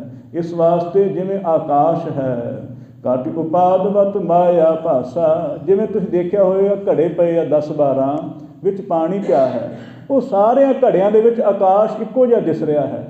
ਇਹ ਨਹੀਂ ਹੈ ਵੀ ਆਕਾਸ਼ ਉਹਦੇ ਵਿੱਚ ਹੋਰ ਰੰਗ ਦਾ ਦਿਸਦਾ ਹੈ ਜਾਂ ਆਕਾਸ਼ ਕੋਈ ਵੱਖਰਾ ਦਿਸਦਾ ਹੈ। ਆਕਾਸ਼ ਉਹੋ ਹੀ ਹੈ। ਉਹ ਘੜੇ ਜਦੋਂ ਟੁੱਟ ਜਾਣ ਫਿਰ ਪਾਣੀ ਥੱਲੇ ਵਗ ਜਾਂਦਾ ਹੈ, ਉਹ ਆਕਾਸ਼ ਫਿਰ ਦਿਸਣੋਂ ਹਟ ਜਾਂਦਾ ਹੈ। ਇਸੇ ਤਰ੍ਹਾਂ ਵਾਹਿਗੁਰੂ ਅੰਦਰ ਪ੍ਰਗਟ ਹੈ, ਪਰ ਦੇਖਣ ਵਾਸਤੇ ਸਾਧਨਾ ਕਰਨੀ ਪਏਗੀ। ਵਾਹਿਗੁਰੂ ਦੀ ਧੁਨੀ ਜਿਹੜੀ ਹੈ ਇਹ ਛੇਤੀ ਖੇਡ ਬਣਾਉਂਦੀ ਹੈ। ਬਾਕੀ ਦੇ ਜਿਹੜੇ ਸਾਧਨ ਹੈ ਇਹ ਸਾਧਨ ਸਾਨੂੰ ਰੁਕਾਵਟ ਵਿੱਚ ਲੈ ਜਾਂਦੇ ਹੈ। ਪਰ ਨਾਮ ਦਾ ਇਹੋ ਜਿਹਾ ਰਸ, ਵਾਹਿਗੁਰੂ ਦਾ ਮਿਲਾਪ ਹੋਵੇ ਚਾਹੇ ਨਾ ਹੋਏ, ਨਾਮ ਦਾ ਰਸ ਹੀ ਸਾਨੂੰ ਇੱਕ ਆਨੰਦ ਬਣਾ ਦਿੰਦਾ ਹੈ। ਪਰਮੇਸ਼ਵਰ ਦੀ ਯਾਦ ਹੀ ਇੱਕ ਆਨੰਦ ਹੈ। ਉਹਦੀ ਯਾਦ ਵਿੱਚ ਜੁਟ ਜਾਣਾ, ਆਪਣਾ ਚਿੰਤਨ ਕਰਨਾ, ਇਹ ਜਦੋਂ ਯਾਦ ਹਿਰਦੇ ਵਿੱਚ ਆਈ, ਕਹਿੰਦੇ ਜਿਹੜਾ ਰੋਣਾ ਹੈ ਸੰਸਾਰ ਦਾ ਰੋਣਾ ਇੱਕ ਉਪਚਾਰਿਕ ਹੈ, ਇੱਕ ਵਿਵਹਾਰਿਕ ਹੈ। ਪਰ ਵਾਹਿਗੁਰੂ ਦੇ ਯਾਦ ਵਿੱਚ ਇੱਕ ਅਥਰੂ ਵੀ ਆ ਜਾਏ ਨਾ, ਨਹੀਂ ਆਉਂਦਾ ਵੈਸੇ ਤੇ, ਜੇ ਕਿਧਰੇ ਆ ਜਾਏ ਤਾਂ ਕਹਿੰਦੇ ਸਾਰੇ ਜਿਹੜੇ ਸਾਡੇ ਦੁੱਖ ਹੈ ਨਾ ਉਹ ਛਿਣ ਵਿੱਚ ਉਤਰ ਜਾਂਦੇ ਹੈ। ਕਿਸੇ ਮਨੁੱਖ ਦੇ ਪ੍ਰਤੀ ਅਸੀਂ ਰੋਂਦੇ ਹਾਂ, ਕੋਈ ਵਿਛੜ ਜਾਏ ਉਹਦੇ ਪ੍ਰਤੀ ਰੋਂਦੇ ਹਾਂ, ਸ਼ਾਂਤੀ ਨਹੀਂ ਆਵੇਗੀ ਸਾਨੂੰ, ਸਗੋਂ ਬਹੁਤਾ ਦੁੱਖ ਹੋਏਗਾ। ਪਰ ਵਾਹਿਗੁਰੂ ਦੇ ਵਿਛੋੜੇ ਪ੍ਰਤੀ ਰੋਣਾ ਹੀ, ਭਾਵੇਂ ਇਸ ਵਾਸਤੇ ਸਤਿਗੁਰੂ ਕਹਿ ਰਹੇ ਹੈ ਕਿ ਜਦੋਂ ਗਿਆਨ ਹੋਇਆ ਫਿਰ ਤੁਹਾਨੂੰ ਇਹ ਮਿੱਥਿਆ ਲੱਗੇਗਾ, ਪਰ ਸਾਧਨਾ ਵਾਸਤੇ ਇਹ ਵੀ ਪ੍ਰਯੋਗ ਬਹੁਤ ਵਧੀਆ। ਵਾਹਿਗੁਰੂ ਦੇ ਪ੍ਰੇਮ ਵਿੱਚ ਉਹਨੂੰ ਯਾਦ ਕਰਨਾ, ਅਤੇ ਕਦੇ ਕਦੇ ਉਹਦੇ ਵਾਸਤੇ ਸੱਚੇ ਪਾਤਸ਼ਾਹ ਅੱਗੇ ਬੇਨਤੀਆਂ ਕਰਨੀਆਂ, ਮਹਾਰਾਜ ਅਸੀਂ ਤੁਹਾਡੇ ਤੋਂ ਵਿਛੜ ਗਏ ਹਾਂ। ਇਹ ਬੇਨਤੀਆਂ ਕਰਨੀਆਂ ਵਾਸਤੇ ਸਤਿਗੁਰੂ ਮਨਾ ਨਹੀਂ ਕਰਦੇ ਹੈ। ਇਹ ਸਾਰੇ ਸਾਧਨ ਯੋਗ ਹੈ, ਪਰ ਅਖੀਰ ਤੇ ਸਿੱਟਾ ਇਹੋ ਨਿਕਲਦਾ ਹੈ, ਜਿਹਦੇ ਅੱਗੇ ਅਰਦਾਸਾਂ ਕਰਦੇ ਹਾਂ, ਜਿਹਨੂੰ ਯਾਦ ਕਰਦੇ ਹਾਂ, ਉਹ ਸਾਡੇ ਅੰਦਰ ਹੀ ਹੈ। ਪਰ ਪਹਿਲਾਂ ਤਾਂ ਸਾਨੂੰ ਬਾਹਰ ਹੀ ਦੇਖਣਾ ਪਵੇਗਾ। ਇਸ ਵਾਸਤੇ ਕਦੇ ਇਹ ਨਹੀਂ ਪਹਿਲੇ ਦਿਨ ਹੀ ਇਹ ਸੋਚ ਲੈਣਾ ਵੀ ਮੈਂ ਹੁਣ ਆਪਣੇ ਆਪ ਨੂੰ ਖੋਜ ਲਵਾਂ, ਪਹਿਲਾਂ ਤਾਂ ਗੁਰੂ ਧਾਰਨਾ ਪਵੇਗਾ ਹੀ। ਕਿਉਂਕਿ ਜਿਹੜਾ ਮਨੁੱਖ ਇਹ ਸੋਚ ਕੇ ਚੱਲ ਪੈਂਦਾ ਹੈ ਨਾ ਵੀ ਹੁਣ ਮੈਂ ਆਪ ਖੋਜ ਕਰਾਂਗਾ, ਉਹ ਜ਼ਰੂਰ ਜੰਗਲ ਵਿੱਚ ਫਸ ਜਾਂਦਾ ਹੈ, ਸੋ ਖੱਜਲ ਖੁਆਰ ਹੁੰਦਾ ਹੈ। ਪਰ ਜਿਹਨੇ ਆਸਰਾ ਤੱਕਿਆ ਸਤਿਗੁਰਾਂ ਦਾ, ਇਹੋ ਹੀ ਸੋਚਦਾ ਹੈ ਕਿ ਮੈਂ ਨਹੀਂ ਜਾਣ ਸਕਦਾ, ਗੁਰੂ ਜਣਾ ਦੇ ਅਤੇ ਫਿਰ ਮੈਂ ਜਾਣ ਸਕਾਂਗਾ। ਇਹ ਜਿਹਨੇ ਜਾਣਿਆ ਫਿਰ ਗੁਰੂ ਨੂੰ ਜਨਾਇਕ ਹੋ ਕੇ ਦਿਖਾ ਦਿੰਦੇ ਹੈ। ਜਿਵੇਂ ਤੇਲ ਵੱਤ, ਜਿਵੇਂ ਹੱਥ 'ਤੇ ਔਲਾ ਧਰਿਆ ਹੈ ਦੂਰੋਂ ਹੀ ਦਿਸਦਾ ਹੈ, ਇਸੇ ਤਰ੍ਹਾਂ ਔਲੇ ਵੱਤ ਵਾਹਿਗੁਰੂ ਸੱਚੇ ਪਾਤਸ਼ਾਹ ਨੂੰ ਪ੍ਰਗਟ ਕਰਨ ਵਾਸਤੇ ਗੁਰੂ ਸਮਰੱਥ ਹੈ। ਅਤੇ ਗੁਰੂ ਮਹਾਰਾਜ ਕਹਿੰਦੇ ਆ ਜਦੋਂ ਵਾਹਿਗੁਰੂ ਦਾ ਮਿਲਾਪ ਹੋਇਆ ਫਿਰ ਵਿਛੜਦਾ ਨਹੀਂ। ਦੋਹਰਾ ਘਟ ਫੂਟੈ ਆਕਾਸ਼ ਸਭ, ਤਿਉ ਮਾਇਆ ਹੋਵੇ ਹਾਨ। ਜਿਵੇਂ ਘੜਾ ਟੁੱਟ ਜਾਂਦਾ ਹੈ ਨਾ ਅਤੇ ਆਕਾਸ਼ ਵਿੱਚੋਂ ਫਿਰ ਵਿਲੀਨ ਹੋ ਜਾਂਦਾ, ਫਿਰ ਨਹੀਂ ਦਿਸਦਾ ਹੈ। ਜਿੰਨਾ ਚਿਰ ਘੜੇ ਵਿੱਚ ਪਾਣੀ ਆ ਉਹਨਾਂ ਚਿਰ ਆਕਾਸ਼ ਦਿਸਦਾ ਹੈ, ਪਰ ਜਦੋਂ ਘੜਾ ਟੁੱਟ ਗਿਆ, ਪਾਣੀ ਬਿਖਰ ਗਿਆ, ਫਿਰ ਆਕਾਸ਼ ਨਹੀਂ ਦਿਸੇਗਾ। ਇਸੇ ਤਰ੍ਹਾਂ ਮਾਇਆ ਹਾਣ ਹੋ ਜਾਂਦੀ ਹੈ। ਮਾਇਆ ਕਲਪਿਤ ਹੈ, ਇਹ ਕਦੇ ਵੀ ਨਾਸ਼ ਹੋ ਸਕਦੀ ਹੈ। ਇਹਦਾ ਕੋਈ ਇਹ ਨਹੀਂ ਕਹਿ ਸਕਦਾ ਵੀ ਇਹ ਕਦੋਂ ਅੰਤ ਹੋਏਗੀ। ਇਹ ਵਾਹਿਗੁਰੂ ਦਾ ਹੀ ਪਰਛਾਵਾਂ ਹੈ। ਮਹਾ ਮਾਇਆ ਤਾਂ ਕੀ ਹੈ ਛਾਇਆ, ਇਹ ਵਾਹਿਗੁਰੂ ਦੀ ਛਾਇਆ ਹੀ ਹੈ, ਕਦੇ ਵੀ ਇਹ ਛਾਇਆ ਖਤਮ ਹੋ ਸਕਦੀ ਹੈ। ਤਾਂ ਕਰਕੇ ਸਤਿਗੁਰ ਕਹਿਣ ਲੱਗੇ ਜਿਹੜਾ ਵਾਹਿਗੁਰੂ ਨੂੰ ਮਿਲਣਾ ਹੈ ਇਹ ਕਦੇ ਵਾਸਤੇ ਵਿਛੜਦਾ ਨਹੀਂ। ਰੋਵਨ ਹਸਨ ਤੁਮਾਰੋ ਜੋ ਸਰਬ ਅਕਾਰਥ ਜਾਨ। ਇਸ ਵਾਸਤੇ ਤੁਸੀਂ ਪੱਕਾ ਨਿਹਚਾ ਕਰੋ, ਸੰਸਾਰਿਕ ਤੌਰ 'ਤੇ ਰੋਣਾ, ਇੱਕ ਲੋਕਾਚਾਰੀ ਕਿਰਿਆ ਕਰਨੀ, ਇਹ ਅਕਾਰਥ ਹੈ, ਇਹਦਾ ਕੋਈ ਫਲ ਨਹੀਂ ਹੈ, ਨਿਸਫਲ ਹੈ। ਇਹਦਾ ਕੋਈ ਵੀ ਕਰਮ ਲੇਖੇ ਨਹੀਂ ਪਵੇਗਾ। ਜੇਕਰ ਤੁਸੀਂ ਲੋਕਾਚਾਰੀ ਰੋਮਦੇ ਹੋ, ਲੋਕਾਚਾਰੀ ਹੱਸਦੇ ਹੋ, ਇਹ ਨਾ ਸੋਚ ਲੈਣਾ ਇਹਦੇ ਨਾਲ ਕੋਈ ਅੰਤਰੀਵ, ਕੋਈ ਅੰਦਰ ਕੋਈ ਗੁੱਝਾ ਭੇਦ ਖੁੱਲ੍ਹ ਜਾਏਗਾ। ਜੇਕਰ ਮਨੁੱਖ ਝੂਠਾ ਹੱਸੇ ਕਿਸੇ ਨਾਲ, ਝੂਠਾ ਰੋਵੇ, ਇਹਦੇ ਨਾਲ ਕੋਈ ਅੰਤਰ ਤੇ ਕੋਈ ਘਟਨਾ ਨਹੀਂ ਵਾਪਰਨ ਲੱਗੀ ਹੈ, ਕਿਉਂਕਿ ਸਾਨੂੰ ਉਹਦੇ ਪਤਾ ਹੀ ਹੈ ਕਿ ਸਾਡੇ ਅੰਦਰ ਕੀ ਚੱਲਦਾ ਪਿਆ ਹੈ। ਜੇਕਰ ਅਸੀਂ ਕਿਸੇ ਨੂੰ ਝੂਠਾ ਹੱਸ ਕੇ ਦਿਖਾ ਦੇਵਾਂਗੇ, ਕਿਤੇ ਉਹ ਮਨੁੱਖ ਨੂੰ ਪਤਾ ਨਹੀਂ ਲੱਗਦਾ ਵੀ ਅਸੀਂ ਉਹਦੇ ਪ੍ਰਤੀ ਕੀ ਸੋਚਦੇ ਹਾਂ। ਜ਼ਰੂਰ ਪਤਾ ਲੱਗ ਜਾਂਦਾ ਹੈ, ਕਿਉਂਕਿ ਸਾਡੀਆਂ ਅੱਖਾਂ ਦੱਸ ਦਿੰਦੀਆਂ ਨੇ ਵੀ ਅਸੀਂ ਉਹਦੇ ਨਾਲ ਕਿਹੋ ਜਿਹਾ ਵਿਵਹਾਰ ਕਰਦੇ ਹਾਂ। ਮਨੁੱਖ ਨਾ ਵੀ ਬੋਲੇ, ਉਹਦੀਆਂ ਅੱਖਾਂ ਪ੍ਰਗਟ ਕਰ ਦੇਣਗੀਆਂ। ਅੱਖਾਂ ਨਾ ਬੋਲਦਿਆਂ ਵੀ ਬੋਲ ਪੈਂਦੀਆਂ ਨੇ। ਮਨੁੱਖ ਦੀ ਜ਼ੁਬਾਨ ਬੋਲਦੀ ਹੋਈ ਵੀ ਗੂੰਗੀ ਰਹਿ ਜਾਂਦੀ ਹੈ। ਕਦੇ ਦੇਖਣਾ ਜਿਹੜਾ ਚੋਰ ਹੈ ਨਾ, ਉਹ ਭਾਵੇਂ ਕਹੀ ਵੀ ਜਾਏ ਜੀ ਮੈਂ ਚੋਰੀ ਨਹੀਂ ਕੀਤੀ ਹੈ, ਰੋਣ ਦਾ ਝੂਠਾ ਡਰਾਮਾ ਵੀ ਕਰੇ, ਪਰ ਉਹਦੀਆਂ ਅੱਖਾਂ ਇਹ ਦੱਸ ਦਿੰਦੀਆਂ ਨੇ ਵੀ ਇਹੋ ਹੀ ਚੋਰ ਹੈ, ਇਹਨੇ ਗਲਤੀ ਕੀਤੀ ਹੈ। ਮਨੁੱਖ ਭਾਵੇਂ ਮਨ ਵਿੱਚੋਂ ਆਪ ਦੀਆਂ ਵਿਸ਼ਿਆਂ ਵਿਕਾਰਾਂ ਨੂੰ ਸੰਕੋਚ ਕਰਕੇ ਬਾਹਰੋਂ ਝੂਠੇ ਡਰਾਮੇ ਵੀ ਕਿਉਂ ਨਾ ਕਰੇ, ਝੂਠੇ ਤਰ੍ਹਾਂ ਦਾ ਇੱਕ ਅਡੰਬਰ ਕਿਉਂ ਨਾ ਰਚ ਲਏ, ਜਿਵੇਂ ਸਹੁ ਸੁਹਾਗਣ ਨੇ ਕੀਤਾ ਸੀ। ਲੋਕਾਂ ਵਿੱਚ ਉਹ ਕਹਿੰਦਾ ਸੀ ਮੈਂ ਵਾਹਿਗੁਰੂ ਨੂੰ ਮਿਲਦਾ ਹਾਂ, ਮੈਂ ਵਾਹਿਗੁਰੂ ਦੇ ਨਾਲ ਮਿਲਾਪ ਕਰਦਾ ਹਾਂ, ਪਰ ਜਦੋਂ ਉਹਦਾ ਪ੍ਰਗਟਾਵਾ ਹੋਇਆ, ਪਾਜ ਖੁੱਲ੍ਹਾ, ਉਹ ਵਿਭਚਾਰ ਪਿਆ ਕਰਦਾ ਸੀ। ਇਸ ਤਰ੍ਹਾਂ ਕਈ ਲੋਕ ਹੁੰਦੇ ਆ ਬਾਹਰ, ਲੋਕਾਂ ਵਿੱਚ ਤਾਂ ਕਈ ਤਰ੍ਹਾਂ ਦੇ ਅੱਖਾਂ ਵਿੱਚੋਂ ਅਥਰੂ ਕੇਰਦੇ ਆ। ਲੋਕ ਕਹਿਣਗੇ ਬੜੇ ਵੈਰਾਗੀ ਤਿਆਗੀ ਹੈ, ਬੜੀ ਸਾਧਨਾ ਕਰਦੇ ਆ, ਪਰ ਜਦੋਂ ਮਿਲੀਏ ਫਿਰ ਉਹਨਾਂ ਦਾ ਸੁਭਾਅ ਦੱਸਦਾ ਹੈ ਵੀ ਵਿਰਾਗ ਕੋਈ ਨਹੀਂ ਇਹਨਾਂ ਦਾ, ਇਹ ਸਿਰਫ ਪਖੰਡ ਹੀ ਕਰਦੇ ਆ। ਇਸ ਵਾਸਤੇ ਇਹ ਨਹੀਂ ਸੋਚਣਾ, ਕਈ ਮਨੁੱਖ ਹੁੰਦੇ ਆ ਬਾਹਰੋਂ ਬੜੇ ਹੱਸ ਹਸਾ ਕੇ ਬੜੇ ਬੋਲਦੇ ਆ, ਬੜੇ ਪ੍ਰੇਮ ਨਾਲ ਬੋਲਣਗੇ, ਇਉਂ ਲੱਗਦਾ ਕਿ ਸ਼ਾਇਦ ਇਹ ਸਾਡੇ ਹੀ ਹੋ ਗਏ ਆ ਹੁਣ। ਪਰ ਉਹਨਾਂ ਨਾਲ ਜਦੋਂ ਕੁਝ ਸਮਾਂ ਮਿਲੀਏ, 2-4 ਦਿਨ ਉਹਨਾਂ ਨਾਲ ਜਦੋਂ ਬਤੀਤ ਕਰੀਏ, ਫਿਰ ਪਤਾ ਲੱਗਦਾ ਕਿ ਇਹਨਾਂ ਦੇ ਅੰਦਰ ਉਹ ਗੱਲ ਨਹੀਂ ਹੈ ਜੋ ਪਹਿਲੇ ਦਿਨ ਲੱਗੀ ਸੀ। ਤਾਂ ਇਸ ਵਾਸਤੇ ਇਹ ਰੋਣਾ ਹੱਸਣਾ ਇਹ ਅਕਾਰਥ ਹੈ, ਇਹਦਾ ਕੋਈ ਫਲ ਨਹੀਂ। ਚਉਪਈ ਹੈ ਅਧੀਨ ਬਾਸ਼ਨਾ ਨਰ ਸਭ। ਮਹਾਰਾਜ ਕਹਿਣ ਲੱਗੇ ਜਿੰਨੇ ਨਰ ਨਾਰੀਆਂ ਹੈ ਨਾ, ਸਭ ਬਾਸ਼ਨਾ ਦੇ ਅਧੀਨ ਹੈ, ਬਾਸ਼ਨਾ ਦੇ ਵਸੀਕਾਰ ਹਨ। ਜਾਂ ਤੇ ਜਨਮ ਧਰਤ ਪੁਨ ਪੁਨ ਤਬ। ਇਸ ਵਾਸਤੇ ਵਾਰ-ਵਾਰ ਜਨਮਦਾ ਹੈ ਮਨੁੱਖ, ਵਾਰ-ਵਾਰ ਮਰਦਾ ਹੈ, ਇਸੇ ਕਾਰਨ ਕਿਉਂਕਿ ਵਾਸ਼ਨਾ ਨਹੀਂ ਜਾਂਦੀ ਹੈ। ਜੁਗ ਜੁਗ ਮੇਰ ਸਰੀਰ ਕਾ ਵਾਸਨਾ ਬੱਧਾ ਆਵੇ ਜਾਵੇ। ਜੁਗਾਂ ਜੁਗਾਂ ਤੋਂ ਇਹ ਜੋ ਵਾਸਨਾ ਵਿੱਚ ਮਨੁੱਖ ਫਸਿਆ ਨਾ, ਇਹ ਵਾਸਨਾ ਕਰਕੇ ਫਿਰ ਜਨਮ ਧਾਰਦਾ ਹੈ। ਅਤੇ ਇਹ ਵਾਸਨਾ ਜਿੰਨਾ ਚਿਰ ਨਾ ਮਿਟੀ, ਸਰੀਰ ਦਾ ਆਉਣਾ ਜਾਣਾ ਬਣਿਆ ਰਹੇਗਾ। ਆਤਮਾ ਤਾਂ ਹਮੇਸ਼ਾ ਆਨੰਦਿਤ ਹੈ, ਪਰ ਉਹਨੂੰ ਭਰਮਾਇਆ ਗਿਆ ਹੈ। ਬੱਚੇ ਦਾ ਛੋਟੇ ਦਾ ਜਨਮ ਹੋਇਆ, ਉਹਨੂੰ ਦੱਸ ਦਿੱਤਾ ਜਾਂਦਾ ਹੈ ਆਹ ਆਪਣੇ ਬੰਦੇ ਹੈ, ਆਹ ਬੇਗਾਨੇ ਹੈ, ਆਹ ਤੇਰੀ ਮਾਂ ਹੈ, ਆਹ ਤੇਰਾ ਪਿਓ ਹੈ, ਬਾਕੀ ਨਾਲ ਕਿਸੇ ਨਾਲ ਤੇਰਾ ਕੋਈ ਸੰਬੰਧ ਨਹੀਂ। ਉਹਦੇ ਅੰਦਰ ਸੰਸਕਾਰ ਹੋ ਜਾਂਦੇ ਫਿਰ ਪੈਦਾ, ਉਹ ਸੰਸਕਾਰਾਂ ਕਰਕੇ ਉਹਨੇ ਦਾਇਰੇ ਵਿੱਚ ਜਕੜਿਆ ਜਾਂਦਾ ਹੈ। ਫਿਰ ਉਹਨੂੰ ਕਿਸੇ ਨਾਲ ਕੋਈ ਮਤਲਬ ਨਹੀਂ, ਉਹ ਸਿਰਫ ਆਪਣੇ ਘਰ ਦੇ ਤੱਕ ਹੀ ਸੀਮਤ ਰਹਿ ਜਾਂਦਾ ਹੈ। ਪਰ ਜੇਕਰ ਬੱਚੇ ਨੂੰ ਸਮਝਾਇਆ ਜਾਏ ਵੀ ਸਾਰੇ ਇਹ ਵਾਹਿਗੁਰੂ ਦਾ ਸਰੂਪ ਹੈ, ਇਹ ਬੱਚੇ ਨੂੰ ਛੋਟੇ ਹੁੰਦਿਆਂ ਤੋਂ ਜੇਕਰ ਨਾਮ ਜਪਾਉਣਾ ਸ਼ੁਰੂ ਕਰ ਦਈਏ, ਛੇਤੀ ਖੇਡ ਬਣ ਜਾਂਦੀ ਹੈ। ਕਿਉਂਕਿ ਬੱਚੇ ਦੇ ਮਨ ਵਿੱਚ ਹਾਲੇ ਕੋਈ ਵਿਚਾਰਾਂ ਨਹੀਂ, ਕੋਈ ਸੰਸਕਾਰ ਨਹੀਂ, ਖਾਲੀ ਕਾਗਜ਼ ਵਾਂਗ ਹੈ। ਉਹਦੇ 'ਤੇ ਹੁਣ ਜੋ ਜੋ ਲਿਖੋਗੇ, ਜੋ ਜੋ ਉਹਨੂੰ ਦੱਸੋਗੇ, ਉਵੇਂ ਉਲਝ ਜਾਏਗਾ। ਅਤੇ ਸਤਿਗੁਰੂ ਜੀ ਕਹਿੰਦੇ ਆ ਇਸ ਵਾਸਤੇ ਜਿਹੜੀ ਵਾਸ਼ਨਾ ਹੈ, ਇਹਦੇ ਕਰਕੇ ਮਨੁੱਖ ਵਾਰ-ਵਾਰ ਜਨਮਦਾ ਹੈ। ਜਿੰਨਾ ਮਨੁੱਖ ਅਧਖੜ ਹੋਏਗਾ, ਜਿੰਨੀ ਉਮਰ ਵਾਸਤੇ ਵੱਡਾ ਹੋਏਗਾ, ਓਨੀਆਂ ਵਾਸ਼ਨਾ ਨੂੰ ਹੋਰ ਜਕੜ ਲੈਣਗੀਆਂ। ਇਸ ਵਾਸਤੇ 100 80 ਸਾਲ ਦੇ ਹਲੇ ਵੀ ਸਿਆਸਤ ਵਿੱਚ ਆਉਣ ਦੀ ਲਾਲਸਾ ਰੱਖਦੇ। ਕੀ ਕਾਰਨ? ਕਿਉਂਕਿ ਵਾਸ਼ਨਾ ਨਹੀਂ ਮਰੀ ਹੈ। ਭਾਵੇਂ ਕਿ ਸਰੀਰ ਬਿਰਧ ਹੋ ਗਿਆ ਹੈ, ਸਰੀਰ ਛੀਣ ਹੋਣ ਤੱਕ ਗਿਆ ਹੈ, ਸਰੀਰ ਤਾਂ ਸਿਥਲ ਹੋ ਗਿਆ ਹੈ, ਕਮਜ਼ੋਰ ਵੀ ਹੋ ਗਿਆ, ਪਰ ਵਾਸ਼ਨਾ ਹਲੇ ਵੀ ਜਵਾਨ ਹੈ। ਵਾਸ਼ਨਾ ਨਹੀਂ ਕਦੇ ਬੁੱਢੀ ਹੁੰਦੀ ਹੈ। ਸਤਿਗੁਰ ਕਹਿੰਦੇ ਅਤੇ ਕਰਕੇ ਮਨੁੱਖ ਵਾਰ-ਵਾਰ ਜਨਮਦਾ ਹੈ, ਵਾਰ-ਵਾਰ ਮਰਦਾ। ਜਨਮ ਮਰਨ ਬਹੁਤ ਦੁੱਖ ਪਾਵੈ। ਜਨਮਣਾ ਅਤੇ ਮਰਨਾ ਇਹ ਬਹੁਤ ਵੱਡੇ ਦੁਖਦਾਈ ਸਮੇਂ ਹਨ। ਬਾਰ-ਬਾਰ ਆਵੈ ਜਗ ਜਾਵੈ। ਵਾਰ-ਵਾਰ ਮਨੁੱਖ ਸੰਸਾਰ ਵਿੱਚ ਆਉਂਦਾ ਜਾਂਦਾ ਹੈ, ਪਰ ਚੇਤੇ ਨਹੀਂ ਕਰਦਾ ਵਾਹਿਗੁਰੂ ਨੂੰ। ਸਤਿਗੁਰੂ ਸੱਚੇ ਪਾਤਸ਼ਾਹ ਕਿਰਪਾ ਕਰਨ, ਵਿਚਾਰਾਂ ਕਰਦਿਆਂ ਬੇਅੰਤ ਭੁੱਲਾਂ ਦੀ ਖਿਮਾ ਬਖਸ਼ਣੀ, ਕਿਰਪਾ ਕਰਨੀ ਸਤਿਗੁਰੂ ਜੀ। ਇਸੇ ਤਰ੍ਹਾਂ ਆਪ ਜੀ ਦੇ ਦੀਵਾਨਾਂ ਦੀਆਂ ਹਾਜ਼ਰੀਆਂ ਭਰਦੇ ਰਹੀਏ। ਸਾਧ ਸੰਗਤ ਜੀ, ਆਪ ਗੁਰੂ ਰੂਪ ਹੋ, ਕਿਰਪਾ ਕਰਕੇ ਬਖਸ਼ ਲੈਣਾ। ਇਸੇ ਤਰ੍ਹਾਂ ਵੱਧ ਚੜ੍ਹ ਕੇ ਹਾਜ਼ਰੀਆਂ ਭਰਨੀਆਂ। ਆਓ ਜੀ ਅਖੀਰਲੀਆਂ ਪੰਕਤੀਆਂ ਪੜ੍ਹੀਏ, ਗੁਰ ਫਤਿਹ ਵਿੱਚ ਸਾਂਝ ਪਾਈਏ। ਜਨਮ ਮਰਨ ਬਹੁਤ ਦੁੱਖ ਪਾਵੈ, ਬਾਰ ਬਾਰ ਆਵੈ ਜਗ ਜਾਵੈ। ਵਾਹਿਗੁਰੂ ਜੀ ਕਾ ਖਾਲਸਾ, ਵਾਹਿਗੁਰੂ ਜੀ ਕੀ ਫਤਿਹ।